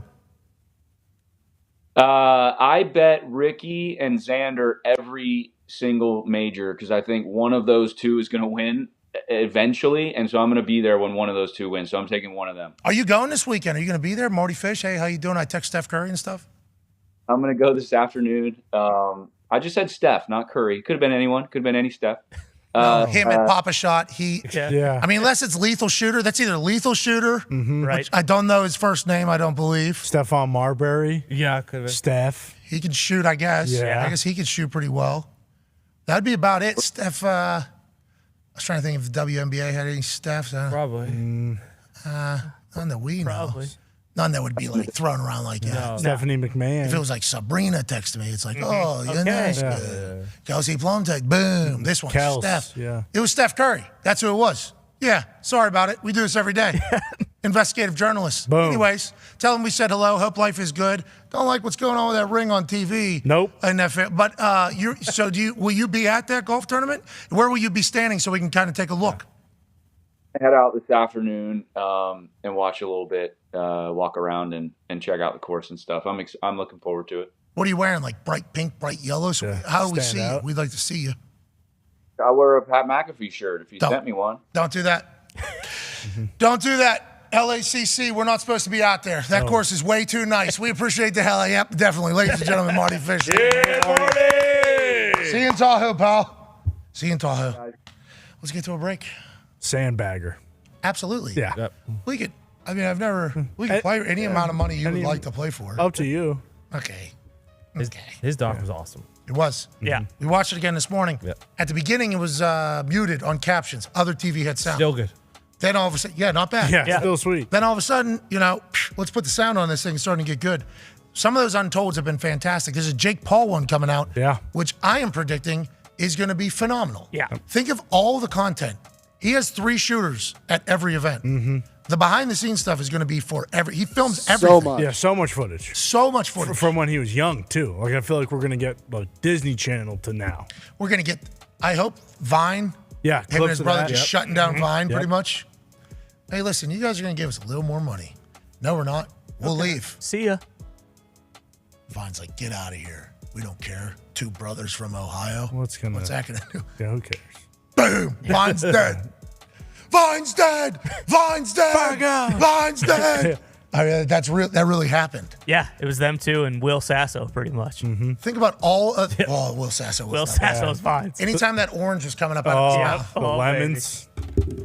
Let's get to a break. So good. We don't need to reminisce about the glory days all day. No. But sometimes it's good to have a day where you reminisce about the glory days. Yeah, looking back on Vine, that had a great run when it was in it. Certainly did. Yeah. Good idea, too. It was fun. Oh, yeah. Exactly. You could really get pretty deep with those things. Yeah. Nick actually sent me a couple of like Billy Bones Vines circa 2013 to 15. Oh, man. I had a great time watching those. Billy Bones watched a video out of the Pittsburgh Steelers building yesterday, and I believe he did Vesuvius his pants.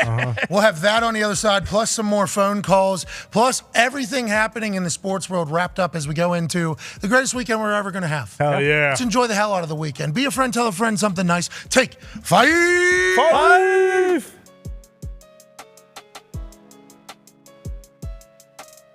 We have some massive news.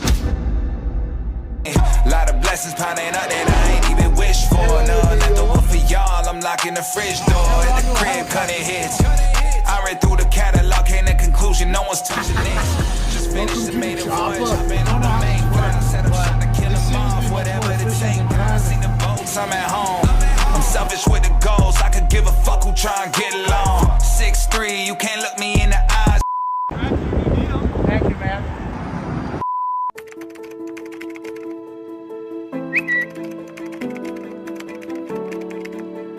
Welcome the incomparable Pat McAfee. But as soon as we get backstage, I see Serena Williams like 6 feet from me. I'm like, oh my God. Hello, hello, hello. You look fantastic. Massive room. Did not expect to see this many incredibly important humans to the media world. And then all of a sudden, guess who pops by? Ryan Seacrest. Bro, Ryan Seacrest, how are you? Congratulations. Legend, bro. And holy shit, Ryan Seacrest is here. Honestly, your work ethic is something that people Thank you. really inspired you. Why am I here? Great question. Sweet cowboy hat. How you doing, dude? Makes me look thinner. The Kardashians? Bullshit. Come out the elevator? Hey, good luck out there. My show, my guys and I will be joining the ESPN universe. And we are so incredibly pumped, honored, and thankful to be doing that. And a lot of people are wondering, why would you ever want to do that when you run a couple $100 million valued company with full independence and the ability to kind of do whatever I want, whenever I want, with my crew that is one of the hardest working group of men on this earth. And it's because I had the incredible opportunity over the last 2 months to chit chat with the leadership at ESPN. I go up to a lounge, Alex Honnold, the guy that was climbing? Yeah, sure. I'm like, holy fuck, that's that guy who just hangs off the side of cliffs or whatever. And I think the future of sports media is certainly something that we're kind of creeping in on. Digital has become an influence. It has the structure. It has the ability to reach millions and millions of people. Dan Orlovsky, after his riveting performance on the stage, which it was, gets a Shirley Temple. He got wine. Oh, wow. The future obviously says that linear television is going to be dead. ESPN, the channel, won't be able to exist. But when is that? Is that a year from now? 10 years from now? 20 years from now? Can we get to 25, maybe 30, 35, 40? By that time, I'm 65, 70 years old, and I've completely missed out on the powerhouse that is ESPN Linear. So when I was talking to Jimmy and Burt Magnus and the Bob father, Bob Iger, somehow got a chance to be in his office for an hour and a half in Burbank. That was bananas. He's now talking, I think, to the leader of France. Dumbest life of all time continues. But they all very much understood that we need to embrace both what tomorrow is and what today is. And I have the exact same vision. Then Joe Buck, Troy Aikman come walking in. I'm very thankful to announce that we'll be on ESPN, ESPN Plus, the ESPN app, and for the first time, I do believe in all of sports media, we'll be live on ESPN's YouTube at the exact same time. Jimmy, Burke, Bob understood that 98% of male Gen Zers use YouTube on a daily basis. So being live there and on ESPN, we should be able to reach the entire world, hopefully, if I don't fuck it up, which I might have just did by saying the F word in this room right here. You met the real DeMar Hamlin, not Michael B. Jordan. Are you sure? Not the actor, not the clone. How do you know? He is in Disney movies. The clones look exactly the same as real people. That's the actual clone type. It is an incredibly special time for me. This is my first time out of my house in 2 weeks. My wife and I actually, boom, first baby. She just started farting 2 days ago. Real deal. That was a game changer. But my wife, my baby, my guys, and everybody that I know are honored to be a part of the ESPN family, and we hope that we'll be able to work with all of you. Cheers, and have an incredible day. Good, man. How you doing? You good? Don't keep running the world, though. Hey, no, that's you, dude. That's you. That's you. Trip to New York, I think, was a success. The upfront was hilarious. I had no idea that room was going to be that big. This is awesome, isn't it? That was the most suits I've ever seen in my entire life. We're pumped to join the family, and I am very grateful that they're going to let us do it our way. And I said fuck it at Disney upfront. So. This should be a pretty legendary thing later in life. You'll probably look at it and say, oh, that was a pretty good decision. All right, the next chapter begins. Ain't that right, Mickey? Hell yeah. I haven't been this confident in a Patriots game in 2-3 years. Oh, no! Let's keep in mind, we have all watched the Bears on primetime. The Bears just are not a good football team. Oh, no! That might be 41-3, one extra field goal. Alternate spread, are you going to change it a little bit after seeing the fog over there? Yeah, this morning I took him at 13.5. Before the show, I took him at 20.5. And then after the show, I'll take him at 28.5. Oh, no! Give me a good night. You need to relax. Hey, I'm Don't pissed. lose to the Bears tonight. He's Don't lose to the Bears. Don't worry. You hear me? Don't worry. You know what I'm going through today? You better not fucking lose to the Oh, Bears. Your team's fucking dead. You guys lose to the Chicago Bears on Monday Night Football? Wow. Oh, no! Your thoughts, Connor? You know, it is what it is. Football is football. None of my bets hit, and because of that, I will not be able to gamble at FanDuel or anywhere for the rest of my life, I don't think, because of those losses. However, you know, it's a humbling experience. I'm very glad that we're getting this game out of the way. Hey. Why? Let's go! This show fucking stinks, and the fact that you listen, we are very, very thankful for it. AJ, you never cease to amaze me with your toxicity, pal. You got a couple of these? God damn it! What the fuck are you doing? Fuck Boston.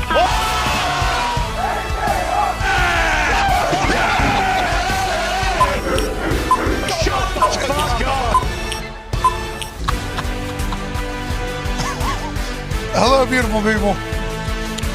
Welcome back to our humble abode, the Thunderdome, on this Feel Good Friday, June 16, 2023. Hour 3 of the program starts now. Feel good! We got a guest joining us here in a few moments that we cannot wait for.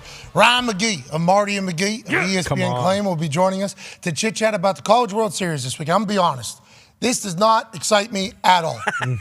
There's not a single piece of me that would like to talk about the College World Series. Okay, not a single one. Nope. No offense to the College World Series. I assume you guys are going to be great. Yep. There is zero chance I'll watch this fucking thing ever. You know what I mean? Sure. I saw the clip, Texas-Stanford, where the Texas guy got the ball lost in the light, and then all of a sudden, worst night of that fucking player's life. Oh, yeah. That's all. I mean, that's going to happen. So I was devastated for the Texas team. I hope all the athletes play great. I hope they all go into the majors and make billions of dollars. It's tough for me to watch the MLB with the best of the best. It's going to be even more difficult for me to watch, you know, college baseball. But they got a World Series taking place in Omaha. And I saw Peyton cut a promo with the Tennessee hat. I guess the Volunteers are going to Omaha. Yep, they and play obviously, LSU. Omaha Productions happens. This is strictly an excuse to have Ryan McGee on the fucking program. There you go.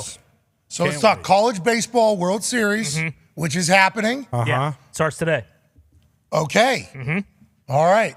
Good luck to all of the teams. Just started, actually. How First many game. teams are in the 8? 8 teams. We got, and then they go to the Final Four immediately after Yeah, I this. believe it's double elimination, so there's, you know, like a loser's bracket and all that kind of stuff. It's funny you mentioned that, though, because they are saying this might be the biggest pool of talent that there's ever been. Oh, so this is the best one. Potentially. There's maybe like 7 of the top 10 picks in the MLB draft could come out of the teams that are still alive. Do they have home field or no? They're all in Omaha. All in Omaha. So like one of the cool things I saw, like Ole Miss Somebody hit a home run, and then there's 40 beers dumped on each other's heads in the outfield. Yeah, I'm like, sweet. That's cool. Yeah. I didn't know that happened at baseball. That atmosphere during the comeback from COVID in Arkansas. Do you remember those stands? Unbelievable. So cool. As soon as that thing makes the ding, Well, I mean, it was a They put a lot of full-on. people's lives at jeopardy, but yeah, I guess it was cool. No, they all had masks in their pockets. They did. They Yeah. came there with their masks on. Everybody Same with the Notre agreed. Dame fans. Arkansas don't care. No, but everybody agreed that they didn't have COVID whenever they decided to go to the Smart. stadium. So everybody had a, Yeah, didn't they sell tickets strictly to?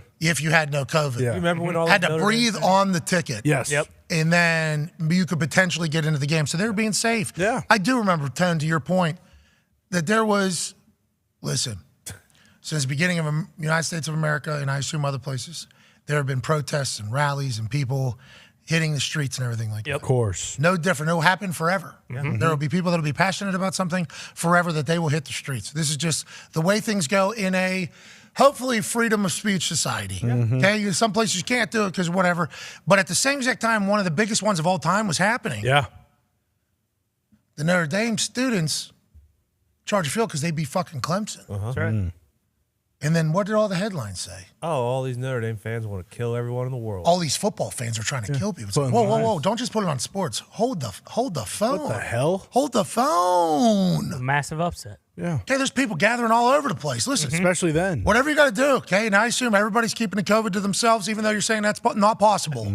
But don't just attack the sports people. No. But you're right. College baseball did have one of the first moments whenever that bat hit that ball and it went real far and the place went bananas. Yes. But now it's in Omaha, so we don't even have that, right? We don't even have the.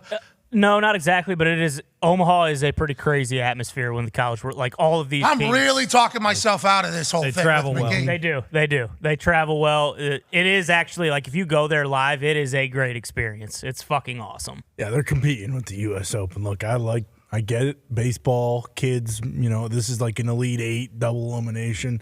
We got one of the 4 majors that we get to watch every year. And unfortunately, college baseball, this happens to be in prime time. So McGee's going to change our mind. Yeah, okay. And it's hard not to say. It's like back in the day, whenever I'd be attempting to do a Southern accent.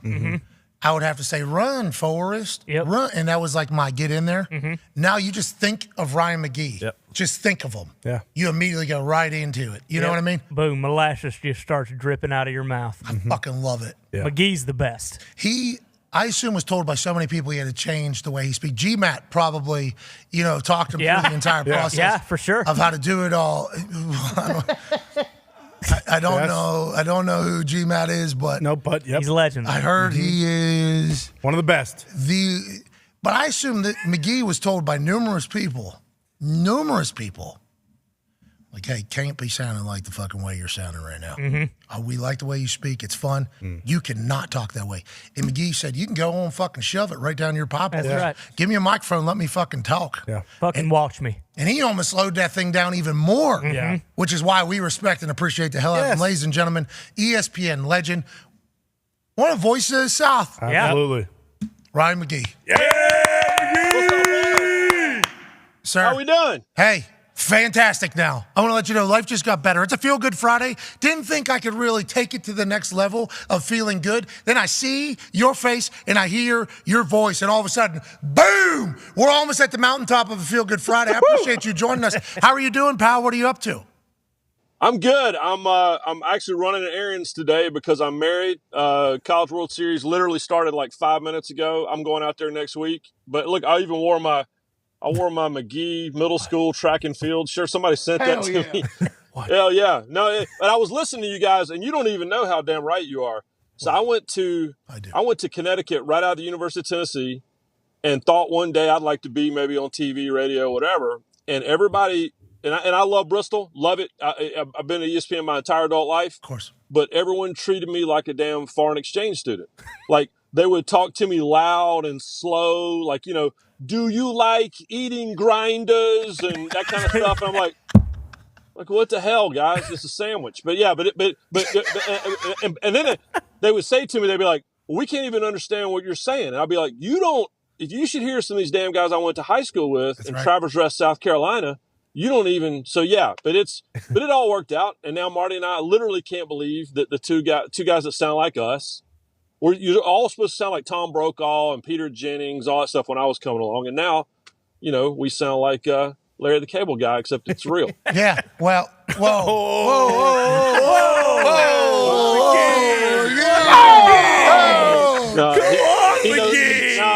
He knows I'm joking. It's all part of the deal. Yeah, of course it is. Well, we appreciate and admire that about you. And obviously, you just said you went to Tennessee, and there's got a chance to go down there a couple times this past season with College Game Day. What a place! What a beautiful place! What an absolutely beautiful place Old Rocky Top is. But the reason why I knew this College World Series was happening is because Tennessee got in. Peyton did a promo with Omaha, obviously, to announce that Tennessee's gotten in there. Tennessee normally make it to College World Series. I know we're at 8 teams. Who should we be looking at to be winning this thing, and how is it kind of aligned, do you think? It's a really interesting mix because, every year, we say it's the 8 best teams. The reality is, if you love the history of that event, and I do, I love College World Series so much. I cannot wait to get out there next week for the championship. But there's always an underdog team that crashes the party. There's always a couple of big brand name teams. And then there's a couple of teams in the middle that we didn't expect to be there, back in April. And now they are. Tennessee is weird.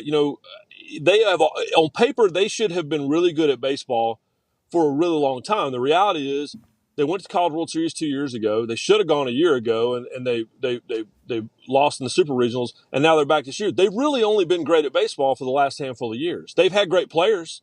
Todd Helton, still best college hitter I've ever seen. Of all time. And, one of the best two-way athletes of all time. But they've just never been great. LSU's been great, and South Carolina's been great, and Vanderbilt's been great, and all these schools have been great, and Tennessee's never gotten over the hump. But it feels like they have now if they can just stay out of their own way. Okay, who wins it? You think? LSU and Wake Forest are better than everyone else. It's just simple as that. They're deeper. They got more talent. I can't believe I'm saying that about Wake Forest. I grew up in the Carolinas, and they've always the last time Wake Forest was in the College World Series was when they won it in 1955. Damn, Eisenhower was president. That's how long ago it was. Literally, I looked it up. The number 1 song in the country was Rock Around the Clock. Great song. But it's been around a long time. But they're so good, man, and they're so deep. But LSU has the best pitcher in the country, Paul Skeens. They have the best hitter in the country, and Dylan Cruz. But they're both they're on the same side of the bracket. So one of the two of them is going to be probably in the championship against someone from the other side. So, but I think it's the two of them and everyone else. Okay, excited to kind of watch it all unfold through the internet. I certainly won't be watching the games. I should though. Should I? I should watch. Good, fun watch. Yeah, and this super really talented, handsome guy has written all the teases and all the essays and stuff for the broadcast. So he would appreciate you doing it. I'm talking about me. That's a good descriptor of you. As soon as you said super handsome, I thought to myself, well, it's McGee or boom or Marty. Who the hell is he talking about? It ain't him. Yeah. No. I was like, it must be. I was trying to see who all could be in that class of people that could be doing it. How about that guy with that super deep voice that does the stuff for Game Day? What's his name? Southern voice. Sounds like he's literally just got done with a handle of actual fucking whiskey. He's talking about Wright Thompson. Yeah. Boom. My boy. Yeah. Oh yeah. No, when Wright and I have a conversation, I'm pretty sure that about 30 seconds in, no one can understand what the hell we're saying except for the two of us. Now, he's one of the he's the modern day Faulkner. He even lives in Oxford. Okay. Ty has a question for you, McGee. Shout out, dude. McGee, where would you rank you are kind of the king of, I don't want to say the obscure sports because, racing and stuff like that is obviously a massive draw in the South, but where would you rank the College World Series kind of in the pantheon of those, I don't want to even say second tier, but events that most people aren't typically going to? What's so great about it when you go in person? My favorite sporting events, and I take what you just said as a huge compliment. And my favorite sporting events are the ones that are such an intricate part of the identity of their towns that you can't imagine the event without the city, and you can't imagine the city without the event. Daytona. Right. So, Daytona 500, Indianapolis 500, Kentucky Derby, the Rose Bowl. You can't imagine Augusta and the Masters. You can't imagine those places without those events. And Omaha is, even if you don't care a thing about baseball in general, but particularly college baseball, it's one of the biggest parties I've ever been to. And it goes on for more than a week. And, my wife just basically says, I know you're not going to call me this week. Have a good time. The good news is I don't have to do a lot of TV. I'm usually just as a sports writer. And as a sports writer, you're allowed to drink as much as you want. And so that's what, it's just the atmosphere of it. And the old ballpark, Rosenblatt Stadium, is gone. But the spirit of that old ballpark is now, after 12 years, it's in the new ballpark, and it's just the atmosphere around it. It's like Wrigley. People go and don't even go to the damn games, right? There's all these rooftop bars, and it's just it's like a homecoming. And what happens is teams and fan bases love it so much, like Texas fans will be there even though Texas didn't make it to the College World Series. And Heartbreaker too. Hey, heartbreaker how they lost. I've never seen anything like that. I feel so bad for those kids. I've never seen anything like that, the way that ball dropped between 4 guys. And it was, but their fans will go anyway, because once you go, it's so much fun. People at ESPN fight over the assignment. Like literally, if they don't get it, they're angry. And so it's just fun to go to. If I ever got you guys there, y'all would end up buying a condo in Omaha. Like it's the coolest. So come on, I'll take you. Hold on, is it on? It's on ESPN, obviously. Mm-hmm. Yeah, it's on ESPN, ESPN2, and ESPN Plus, the app, all the platforms. But going it's on forward, ESPN right now. Going forward, going forward, and the championship will be on ESPN, Big ESPN next weekend, Saturday, Sunday, maybe even Monday, and I'll be there. Yeah, so awesome that you're there. There's no reason we shouldn't be there. Yeah, I mean, why wouldn't we be there? That sounds like something we could just go live from next year, probably. Yeah, is there spots for that? If y'all came, there's a place called the Blatt, which is named after Rosenblatt Stadium, that is like a rooftop bar that literally, when you're watching the broadcast, you can see it down the right field line. If you guys did this show on the roof of that building, it would be one of the greatest experiences of all time. And then obviously I would shamelessly do Marty McGee from y'all set on Saturday morning. Oh, okay, cool. Sounds good. I'm learning more about the on live location stuff too, as I I'm getting baptized into the full ESPN access. What do we have access to? Also, what does it take to do what? It's been interesting to learn about the worldwide leader, the place that you've worked at for a long time. Sounds like we're going to be there next year, though. That's sick. Speaking of culture in like a city kind of embodying something, Tone has a question for you, McGee. Thank you. You mentioned Omaha, the Rose Bowl, Daytona, Indy 500, Kentucky Derby, Myrtle Beach Bowl. Okay. Oh, son. Boom. Myrtle Beach. You talking about? Yeah, Myrtle Beach Bowl. Are we worried that with conferences, realign and stuff like that we are going to lose Marty and McGee at the Myrtle Beach Bowl?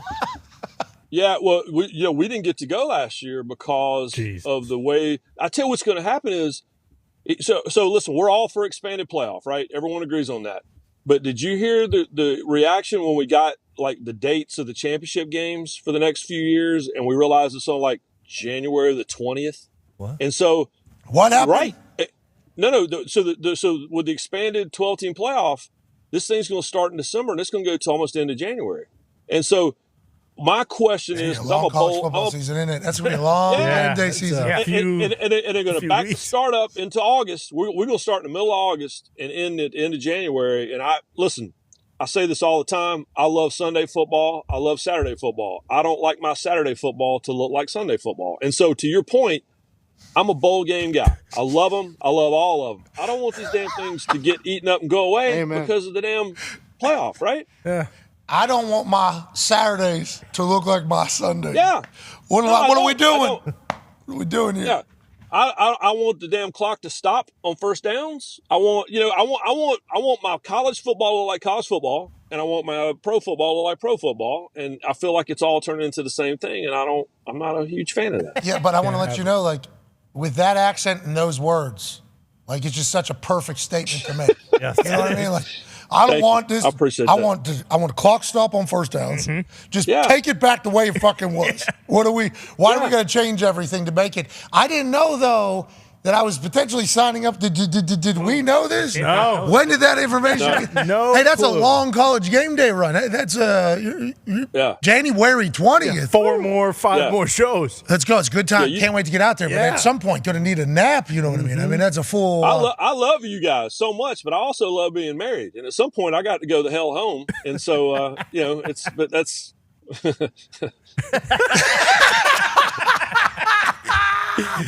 McGee, you are the absolute best. Connor, you have a question for McGee? Yeah, McGee, last time we checked in on the NASCAR world, Ross Chastain was just beating the hell out of some punk after he walked up to him. What's going on in NASCAR? Do we have any more brawls or rivalries brewing right now? It's Ross Chastain versus the world, man, and it's weird because he's the nicest guy. And back when he was kind of this underdog, it's funny, right? It works this way in all sports. The nice guy that's kind of underfunded, and he was sponsored by his family's watermelon farm and all that stuff. He was a great story. As soon as he started whipping people, suddenly guys don't like him anymore. Right now, he's got a bad attitude and he's spoiled and all this stuff. And so I tell you this: I've been covering motorsports for a long time, and the silver spoon, versus this perception of this guy's spoiled rotten, whatever else. But I can tell you this: all the time I've been doing it, the list of guys who were like Ross that everyone else hated and picked on and whatever else, and it was him versus the garage. That's Jeff Gordon, and it's Brad Keselowski, and it's Kevin Harvick, and it's all these guys that are in the Hall of Fame. Carl Edwards. Is that a watermelon? It's a Did I start talking Chastain. about the watermelon? It's a Chastain family watermelon. Send it to us. Yeah. They grew That's this it. watermelon right here. Gorgeous. No, they do. But I tell Ross this all the time because I love that guy.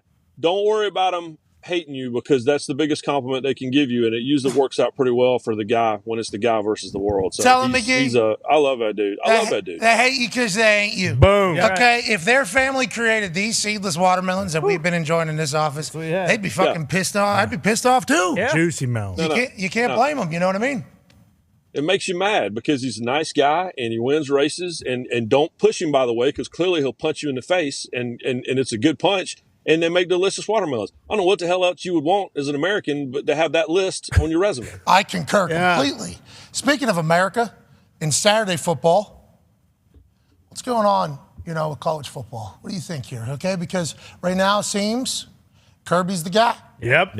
David Pollock said it right to Reese, right in front of Nick Saban's face. It became a thing on the internet, obviously huge. David Pollock says something in front of Saban. I think Pollock was just like, hey, stating a matter of fact. Bingo. And then Saban, I don't even know if he was listening to him or not, but he certainly gave a, yeah, that's right. Do you think this is a year where Alabama is able to get back on top of the mountain? And what do you think about college football as a whole? Because Michigan has beat Ohio State 2 times. That seemingly is the SEC team of the North, Ohio State, but Michigan's getting into the conversation. TCU, what are you talking about? How do they end up in the national championship? And then obviously it goes the way it goes.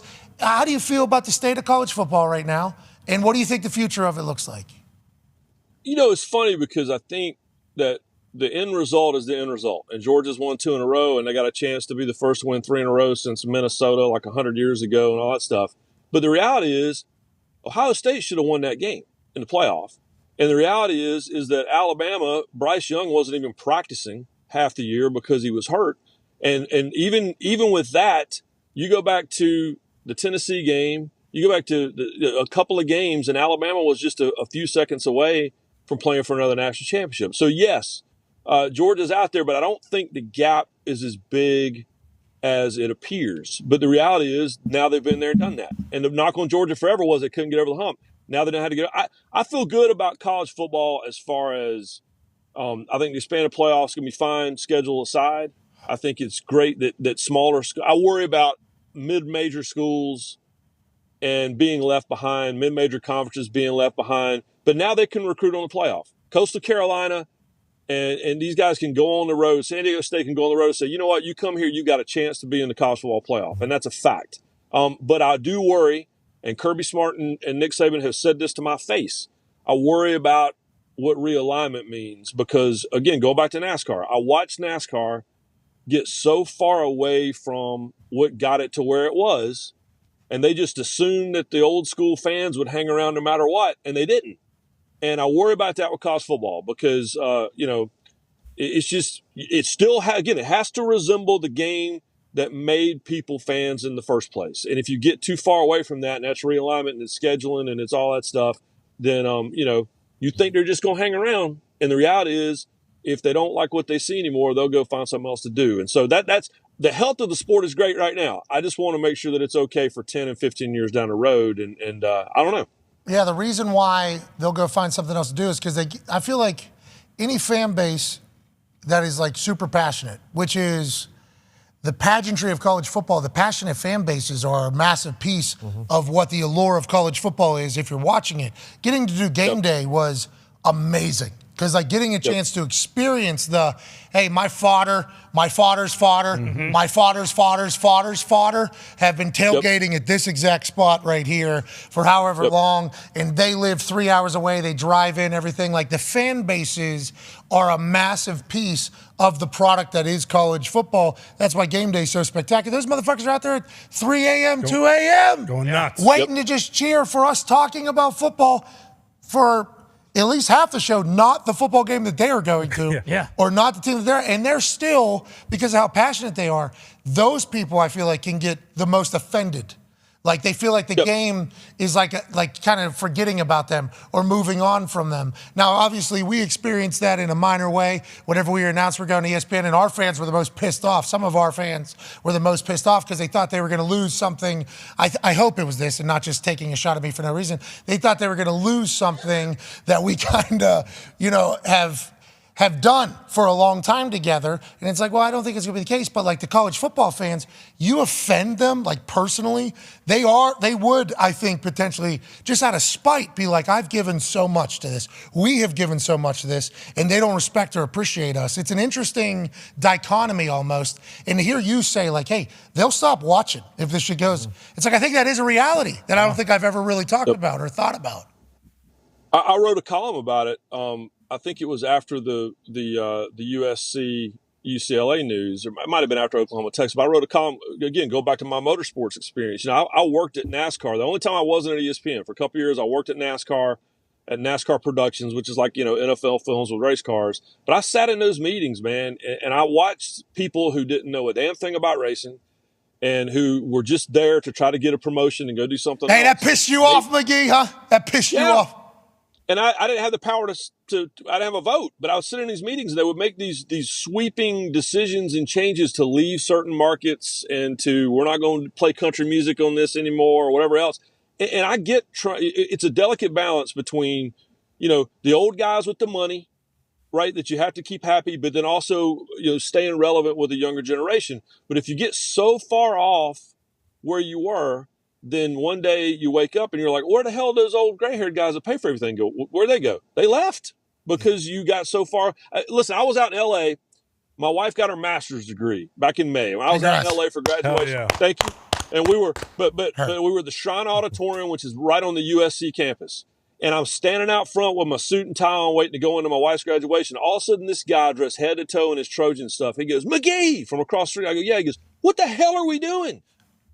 And he was talking about going to Rutgers, right? And going to Maryland and instead of going to Stanford, instead of going to Arizona State. So just, again, chasing money is really easy to do.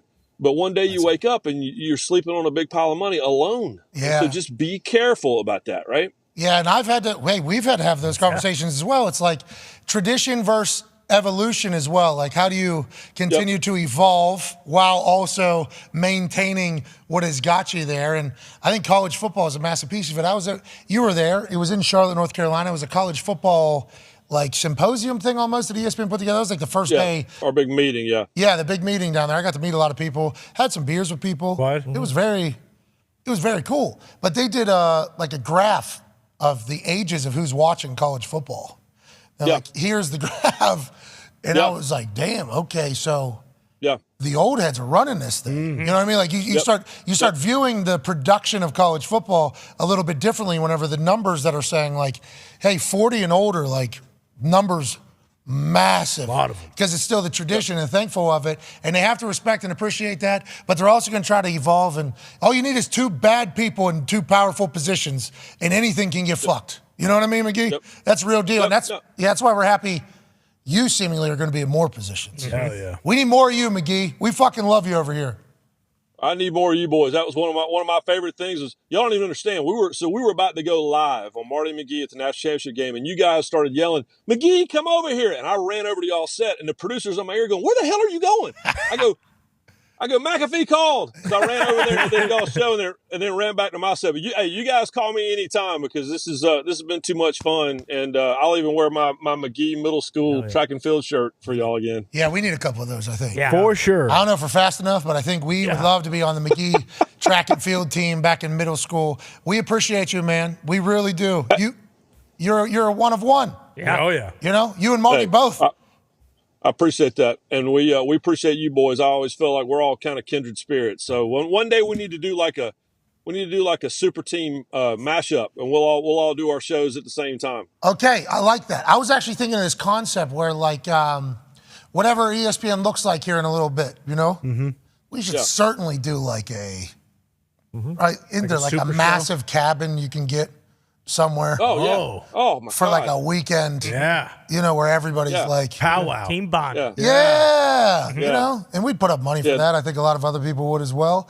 And just kind of have a couple drinks. What? You know, kind of have a couple drinks, learn about each other, a little chit chat about what it is. And we're thankful to be a part of your team. Ladies and gentlemen, Ryan McGee. Thank you. Thank you. So you asked about that Myrtle Beach Bowl. Yep. I was trying to remember when the last time I saw it, and they said they didn't send us last year. It's like, oh, so it didn't happen. Yeah, exactly. The only reason why we knew it happened is because McGee and Marty were cutting promos on my Instagram Bingo. for the Myrtle Beach Bowl. Right. It was like, there it is. What an awesome thing. He just said, let's not get too far. The gray hairs will. Right. Listen, if we keep fucking pushing them, right? None of us like it, but they're a stubborn bunch, right? I mean, aren't they? And if they feel like you've done too much, they'll fucking leave. Yeah. They'll Forever. call it.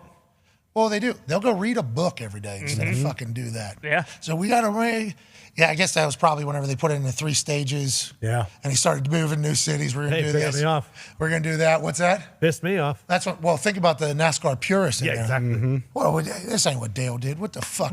Yeah. And the exactly. national championship. Pounded on the table, said, I fucking quit right now. I'll see y'all later. And they said, we ain't watching either. And I go back to when the kneeling during the national anthem happened with the NFL. And I really wish that there was some more communication early there. You know what I mean? By the players? I really wish from all parties. Yeah. Because, boy, what I think one side was trying to do, what they were trying to do, was not what was being heard by the other side at all. Right. So there's no progress that's going to take place, although I do believe things have gotten better in that particular regard because of the whole thing. So I think there was a pros, there was certainly positives that have come from it. I think the NFL has given like $800-some million. I don't know what the actual number is, but it's huge. There's certainly been pros that have come from it. But there for a bit, whenever they were talking about like the ratings going down and like football being lost, I think a lot of people in the sports media didn't fully comprehend like the middle of America, who have a lot of family and friends that are all in the military. Like pretty much every single human out here has a relative that is seemingly in the military. Not every human, but you get it. No someone for sure. There is a lot of military people. So whenever the messaging was, hey, they're disrespecting the military because they're kneeling during the national anthem, as soon as that got into somebody's head, it was like, fuck these people. And it was boom, boom, boom, boom, boom. And the ratings went down and everything went down. And that was like when McGee was laying that out, I'm like, yeah, because I don't think the people in like New York and LA fully comprehended that there was people like protesting out here. Oh, yeah. Like, don't watch the NFL. People like holding actual signs and putting up posters in their front yard. Fuck the NFL. It's like, I don't think people knew that out there. You can potentially push, but how do you, that's a fine. Yeah. Spread the message, not isolate anyone while still getting your message across. No, not only that, but like in college football, how do you said trying to evolve, but not. How do you go forward without potentially? Like, I'm not a huge fan of. I'm not like USC and UCLA playing Rutgers. I agree. Like it just doesn't feel. It's ridiculous. Yeah, but I mean, they're going to play probably a shit game somewhere through the season. No offense to Rutgers or UConn that's potentially getting into the Big 12. Yeah, what the hell? Let's get the West Virginia out of there. I mean, we don't need to be back in Darius Butler and Dan Orlovsky's schools conference. It might be a basketball conference now. Well, Kansas won the Natty. Yeah, and then UConn won it.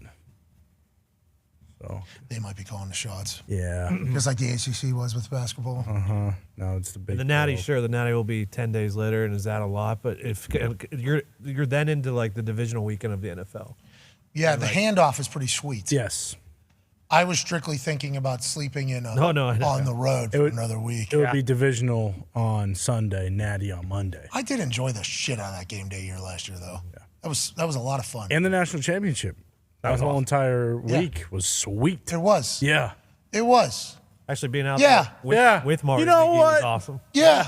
Yeah, Marty. I'm thinking it was awesome. It was. We went to hang out Marty, specifically because of Marty. How about everybody being like uberly nice to us, too, because they didn't fully understand? Nobody really knew what was going on ever. Mm-hmm. Like Pat's entire crew's here? Yeah, okay, all good. That's like kind of how they act. Yeah. Not that that's a normal thing. Yeah. But just kind of, how's it going? Hey, we're thinking, what do you want? Do you want to kind of host a segment there? Maybe get Connor Darius in there? Mm-hmm. Yeah, we'd love to do that. College Game Day, Connor Campbell's going to be on? Yeah. What? Yeah, we would certainly like to do that. Mm-hmm. Yeah, that is something we would like to do. So it's like everybody was so kind to us. Yes. Coaches seemingly very nice to us. I guess that's a game day experience. So we got to experience college football at a different, like, spoiled era. Yes. Very much understand that I did not deserve all that, but last year was incredible. It really was. And I can't wait to get back in there. And it sounds like now the season's going to be longer in the beginning and in the end, but let's go. Let's go enjoy the hell out of it. Got to see that rock climber fucking perform at the ESPN party? Yeah. Mike Posner is a mountain climber, not a rock climber. Everest. But he is also a musician who did a concert at altitude in the middle of a mountain. Oh. And what I heard, the audio was incredible because the air is so much thinner there. Oh, yeah, that would make sense. It's almost as if you're listening in the booth with him, no matter where you're sitting in the mountain. Now, to get to there, I think you had to hike a few thousand feet. So your audience is kind of capped a little bit, but it sounded fucking awesome. Yeah, and their captain doesn't matter because he just tells them to sit down anyways and shut the fuck up. And so whether they're tired or not, it doesn't. Connor, that is not what happened. If you're going to get access to seeing Posner perform, hey, that's my truth. You need to accurately describe what happened. That's where he performed? I saw it. I don't know if he was singing up there, but he could. He is properly jocked right now. He is. Great shape. He's in incredible shape, Mike. Yep. Posner. Was Corso up there with him playing the sax again? Or? So there was a saxophone player that was with Posner at the ESPN National Championship Party in which we were thrusted onto a red carpet when we showed up 2.5 hours late on purpose. That's right. Yep. Showed up Fake dump. Showed up 2.5 hours, bingo. Showed up 2.5 hours late on purpose so we didn't have to we could miss the whole traffic at the front. Yeah, the bowl. All the stuff. We want to get in there, have a good time. We heard Posner's performing. Let's go do this. We're lucky to be there. Somehow, red carpet's still on. Yep. We get there. I'm on cloud 5,000. Oh, yeah. They actually like, will you please do it? It's like, no, like I should not be doing this. No chance. Come on, please. You'll be the last one. You're on this list. Look, you're on this list to do this whole thing. We'd be very grateful. I'm like, Jesus Christ, I'm getting guilt tripped into this thing. I guess we'll do it. So I tried to find Earth. I tried to come back down a little bit. Right. Then did a little conversation in my head. I'm like, never coming to one of these again. Ever. Never, ever coming to one of these again. Not going to do it. This is exactly what I thought would happen. I hate it. Then we go inside. Yeah. Oh, awesome. It was fucking electrifying. Yeah. It was awesome. It was so sweet. They had the trophy in there. Big that was awesome. Massive room, Yep. free booze everywhere. What? Basically, every human that you could encounter or think about from college football world is there. The authority. Yeah. Pete Thamel's getting boozed up in the corner. Great fingy food. It was good. And then Posner took the stage and fucking rocked it. Killed it. And the saxophone player was? You guys are calling him Lee Corso. Coach Corso. It was. That was not his name. He did not look like Coach Corso at all either. I don't know how that is the thing, but anytime you bring it up, you're trying to act as if what Mike Posner did wasn't the show-stealing performance. It wasn't. Foxy, please tell these guys.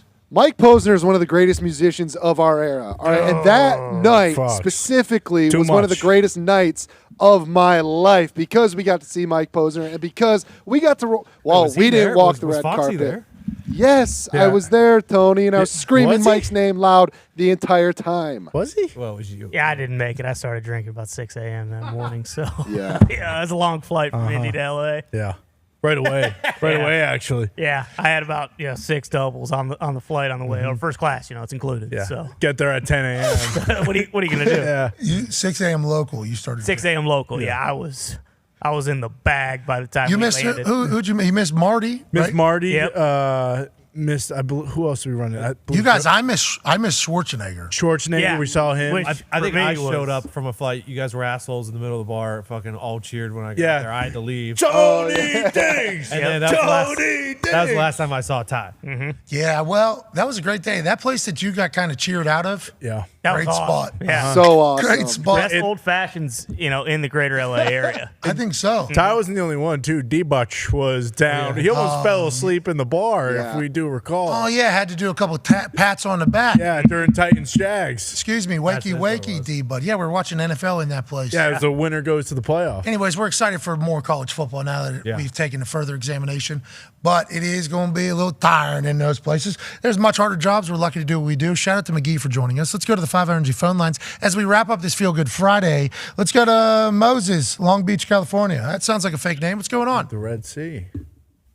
What do you mean it sounds like a fake name, Pat? Well, I just don't think I've ever met a Moses. I obviously have learned of the Moses in the book, the most highest selling book of all time. Yep. And Moses had a very vital say in it all because Moses did the part of the Red Sea and said, hey, you can walk right through here as your haters are chasing you. They won't be able to catch you. Yep. Shout out to Moses doing his thing saying, and let there be land where there was a bunch of fucking water. Yep. What would you like to talk about, Moses? And is that your actual name?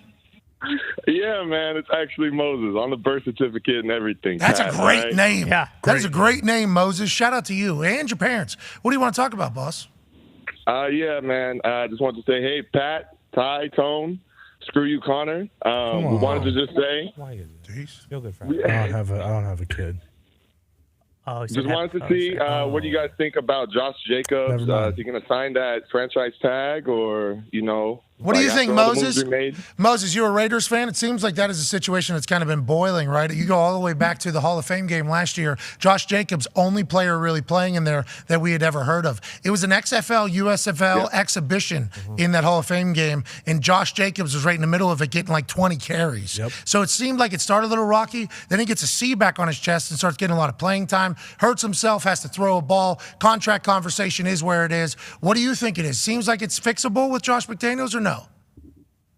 I'm hoping Josh McDaniels is a dang answer. I mean, I've been watching the Raiders for years now. Jack Del Rio, Gruden and everything. Like, I'm just trying to make sure we got it on track. The Patriot way, bringing it to Vegas. I'm just hoping something goes right for us finally. Okay, Moses. Well, good luck because the Chiefs are looking very good. Yeah, very good. Chiefs looking very good. And we're watching a quarterback documentary where Patrick Mahomes is right in Max Crosby's face, talking shit, headbutting each other. Yeah. Patrick Mahomes is a competitive beast, as is Max, obviously an absolute dog. But there's going to be no cakewalks in that AFC West at all. Nope. So the Raiders have to figure it out. And Darren Waller, one of your best weapons, you just signed to a long-term deal, saying, get me the fuck out of here. I can't do this, is a wild move. But I'm sure it's all for good. All for good. It'll get figured out. Joining us now is a man that broke some news that the NBA had been waiting on for a long, long time.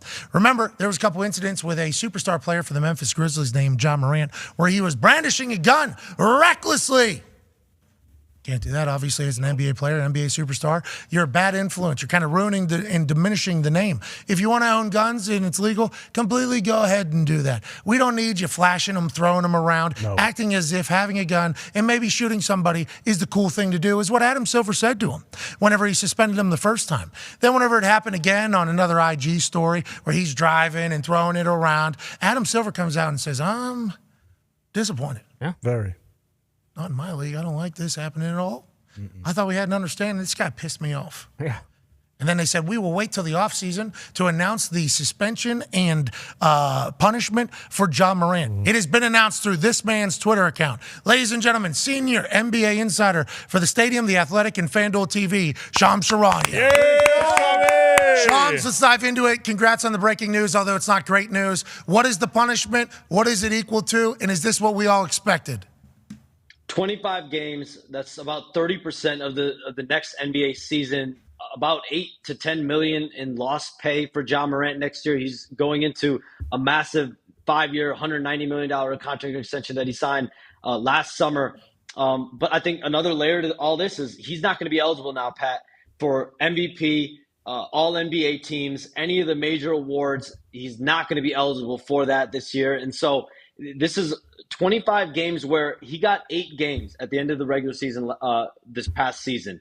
He had an incident in the Denver nightclub. We talked about it. He was brandishing a gun on his own Instagram Live. He was waving a gun, showing a gun. And that's what led to his 8-game suspension from the team. And I think at that point, a lot of people were saying that it was light. Whether you're a basketball fan, I was talking to other NBA teams. They're saying, how did John Morant only get 8 games? But he got those 8 games. And then he comes back. The Grizzlies lose in the playoffs this year in the second round. And I think now, after it happens, 2 months later, the same incident happens. And John Morant met with Adam Silver and told Adam Silver this is not going to happen again. He was very contrite. I think everyone believed in John Morant. Everyone still wants to believe in John Morant.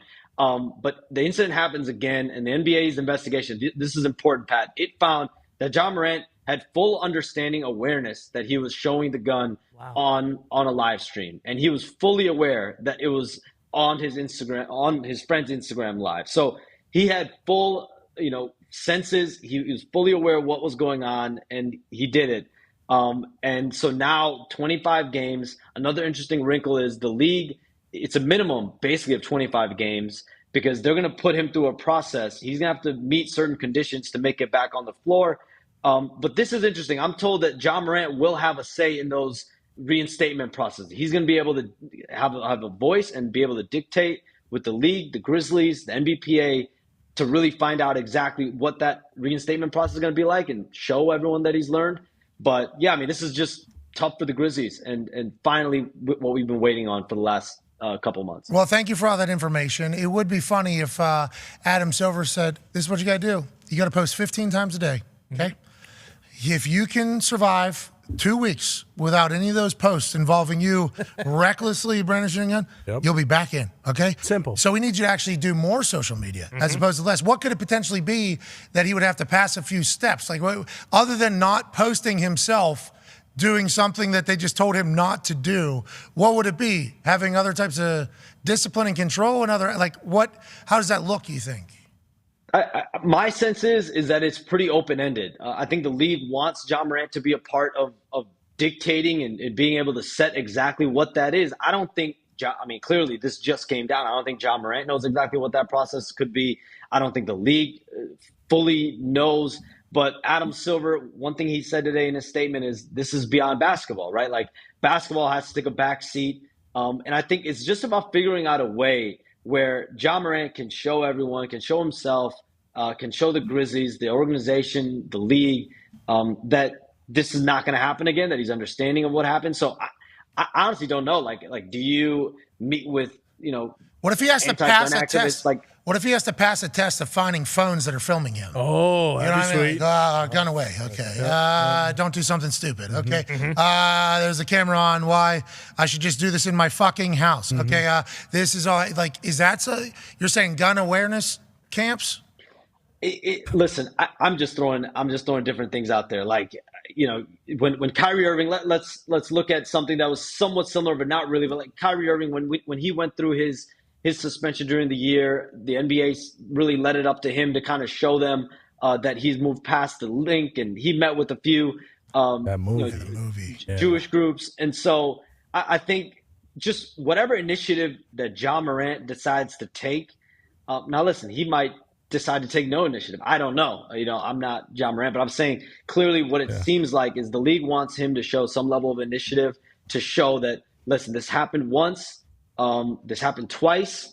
This is not going to happen a third time. And I think what people around the Grizzlies, I think what people around the league, what they all want is for John Morant to be back on the floor and be back to being John Morant, which is just a positive, I think, figure. I think anyone that knows John Morant knows he's a good person, good heart. And I think they want him to basically, show that through his actions and not just words. Yeah, you just got to mature, man. It's not easy getting a lot of money whenever you're young. It's not easy having a lot of attention and spotlight. Not every time is it handled perfectly. He obviously just has to grow up. I think that is probably what a lot of people are thinking. Like, hey, these are things you can't do anymore. All right, you're John Morant. You're one of the faces of not only the league, but Powerade, Nike, I believe, and everything else. Like, hey, come on now, you got to be a fucking, all right? You got to be an adult now. So there's some things you won't be able to do. Hopefully he'll be able to accomplish that. And to your point, I guess there is a chance he just says, no, I'm not going to prove that I won't be brandishing a gun on the phone anymore. And they put him in like an obstacle course. And like, all right, if you can complete this obstacle course with getting all the questions right. One of them is like maybe at a restaurant, how do you tip? How do you talk? How do you handle? How do you do this? Somebody tries to push you. Do you fight them? No. You walk out. Let's go into the next room. And then there'll be like there'll be like some music on. And like, hey, we're filming in a fucking rap video.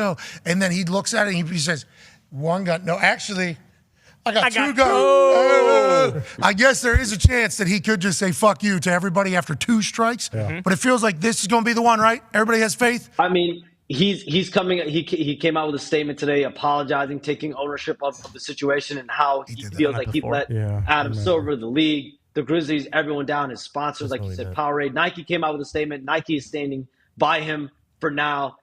So you have that playing a factor, but I think just overall, you look at the incidents that have happened over the last year or so. There was an incident with a high school prospect in Memphis where there was a physical altercation, where there were lawsuits there on both sides. There was an incident at a mall with John Morant and his family. There was an incident at the Pacers arena with a laser that was apparently pointed by someone around Ja Circle. There was no investigation showed that John Morant did anything wrong there, but it was an incident that the NBA looked into. He's around it. Put a beam on him. And then the Denver situation happens. Then this situation. And this incident that happened on May 13th, this literally happened in broad daylight. Like, this was going on in the middle of the day, what it looked like.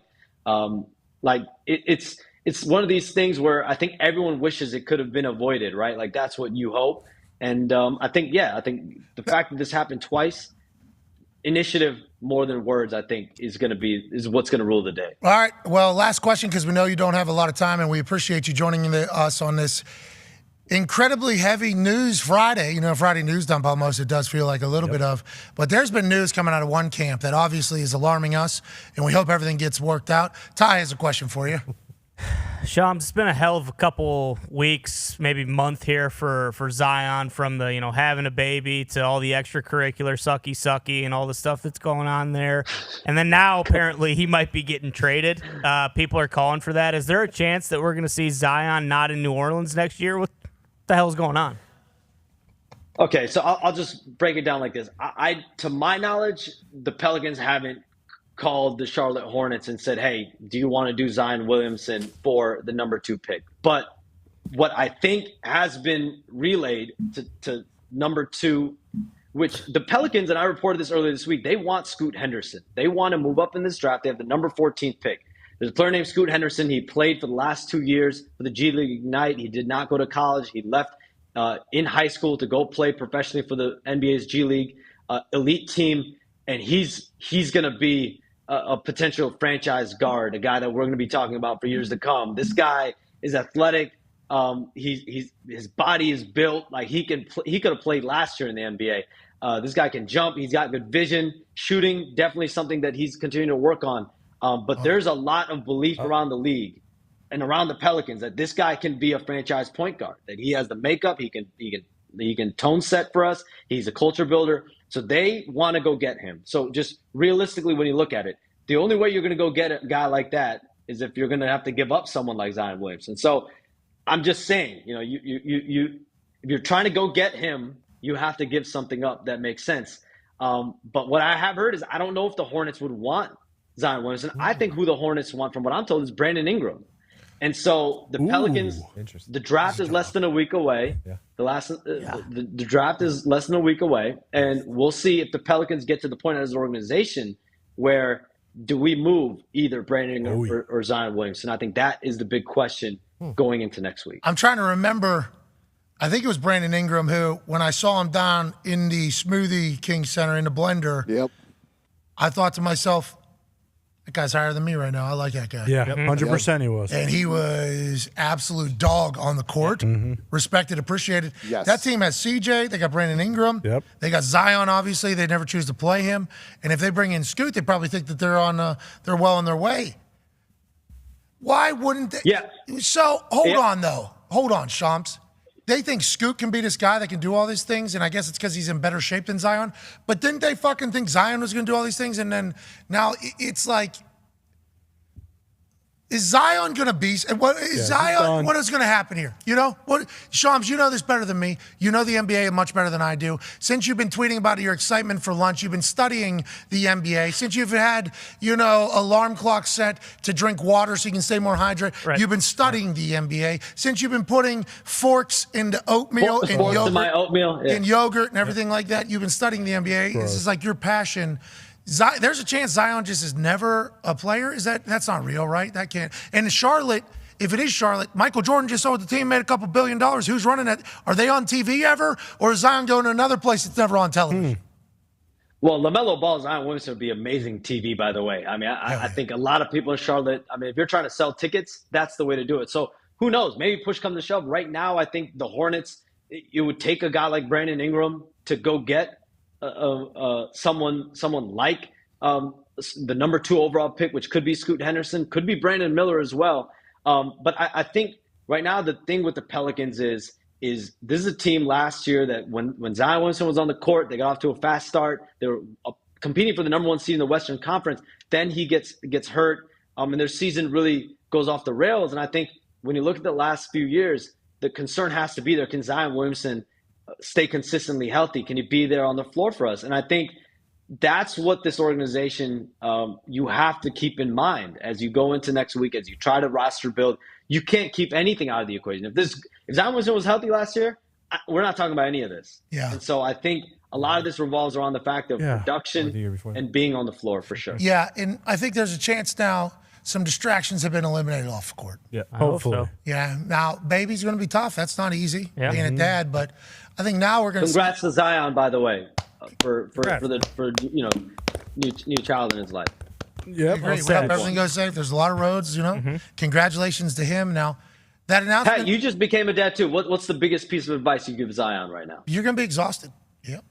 He's going to be tired, which leads to eating. Oh, no. Jesus Christ. Oh, I'll tell you what, that's the biggest thing. I didn't do any research going in, kind of went in blind, I would think you should do some research too. That's something I wish I would have done. I don't know if you would have been able to learn it all.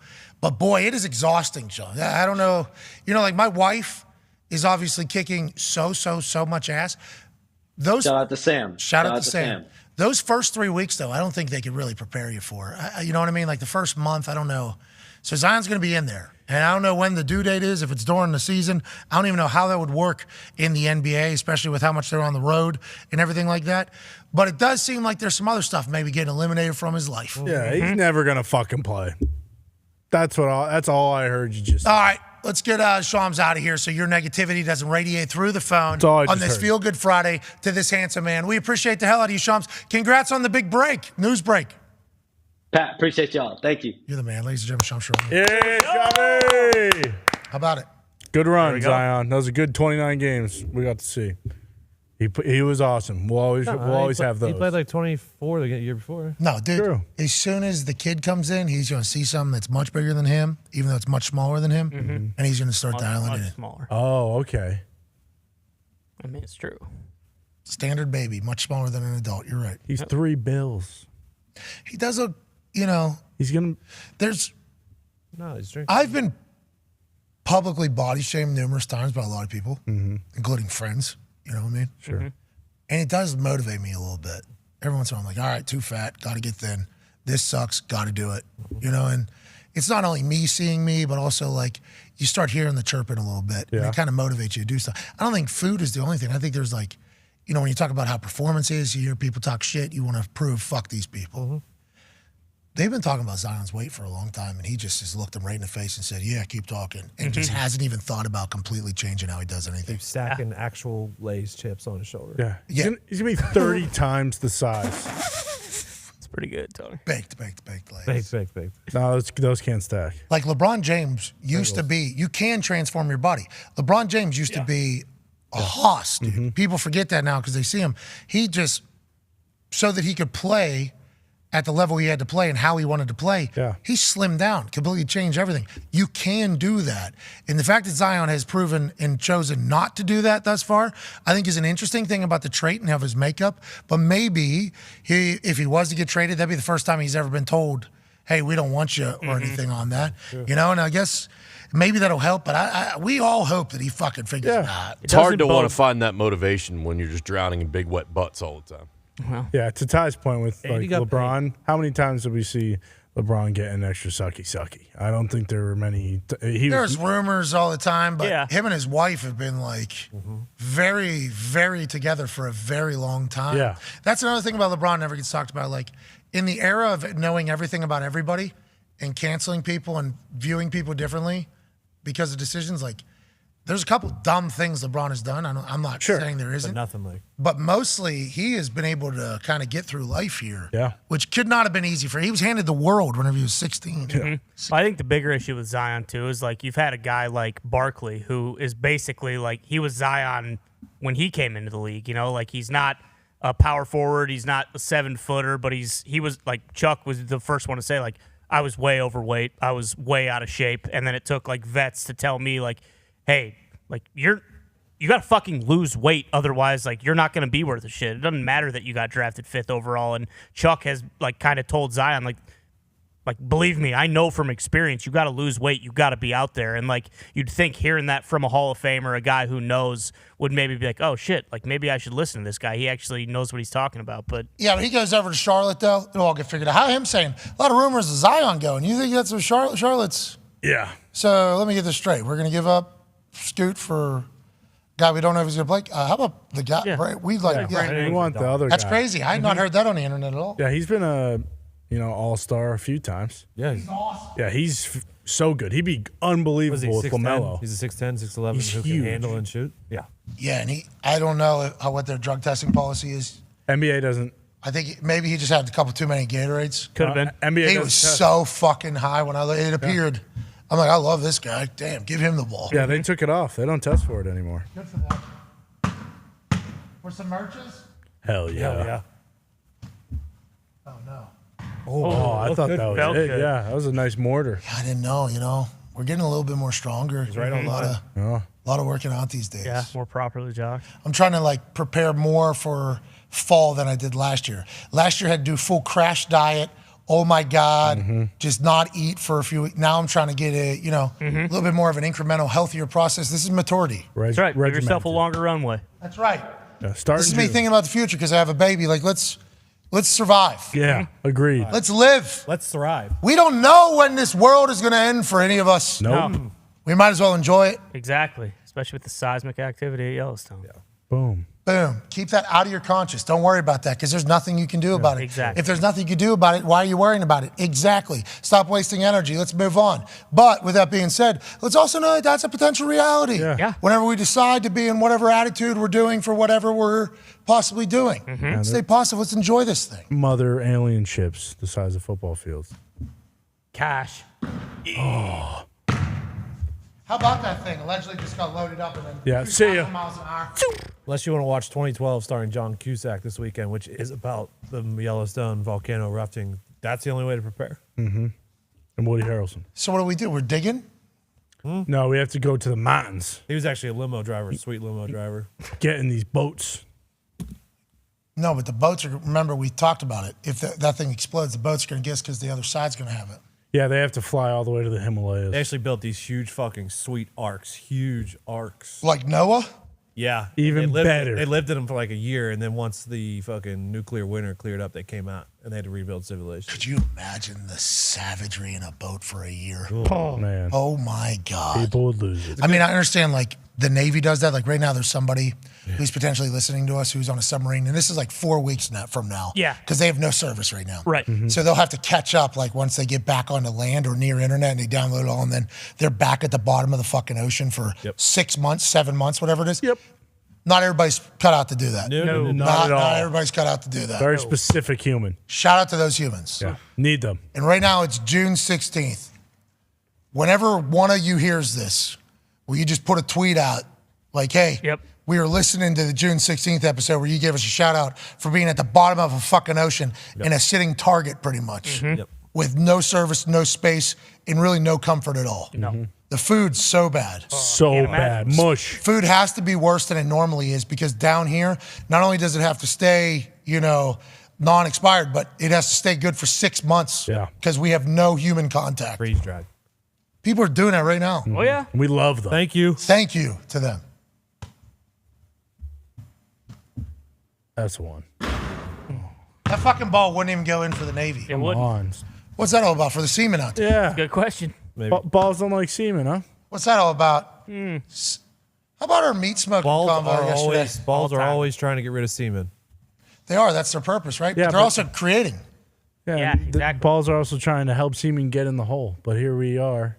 Unless they get blue. Can't even make it. Well, they do get teased and tempted. Maybe so. How about that? Let's to get off the balls in semen conversation because we're talking about obviously Navy. Right. That meat smoking conversation yesterday is one of our finest. Yeah, that was awesome. Watched that a few times. Numerous times. Yeah. Laughed every single time. Yep. We're a 5th grade show there. That's not, I mean, I don't want to say that's not normal for us, but that was in the middle of the moment thinking to myself, yeah, like we're children. Yeah. Dying and laugh. boy, I enjoyed it. It was very fun. Me too. It was a good week this week. It was. Great week. Love this week. Yeah. Love this week. I mean, Same exact spot. ball as the last one. Same spot. will this goddamn thing go in? There's one more ball. There's one more ball. They don't like this week? I guess not. Yeah. AJ made a noise yesterday that I had never heard him make. Yeah. Where's Bill? No. All good, Bill. All good. All right, Bill. Because that There one's it is. in. Yep, there it is. Boom! Let's go. Come on. All it takes. 10 merches to 10 people who retweet this video and say something nice to somebody on this glorious Feel Good Friday. Let's have an incredible weekend. Boys, thank you all so much for your hard work this week. Great week. You absolutely crushed it. To all the guests that stopped by and had conversations with us, we are eternally grateful. To all the callers on the 5-Hour Energy phone line, thank you. And to the people that allow us to do this every single day, that watch and follow along and post and retweet and everything, you're the fucking greatest humans of all time. We are eternally indebted to you. We'll see you on Monday, though. We got some good shit to talk about. A Majors is going to wrap up this weekend. There's some other stuff popping off that I'm sure we'll cover, and we can't thank you enough. Be a friend, tell a friend something nice, might change their entire life. Goodbye.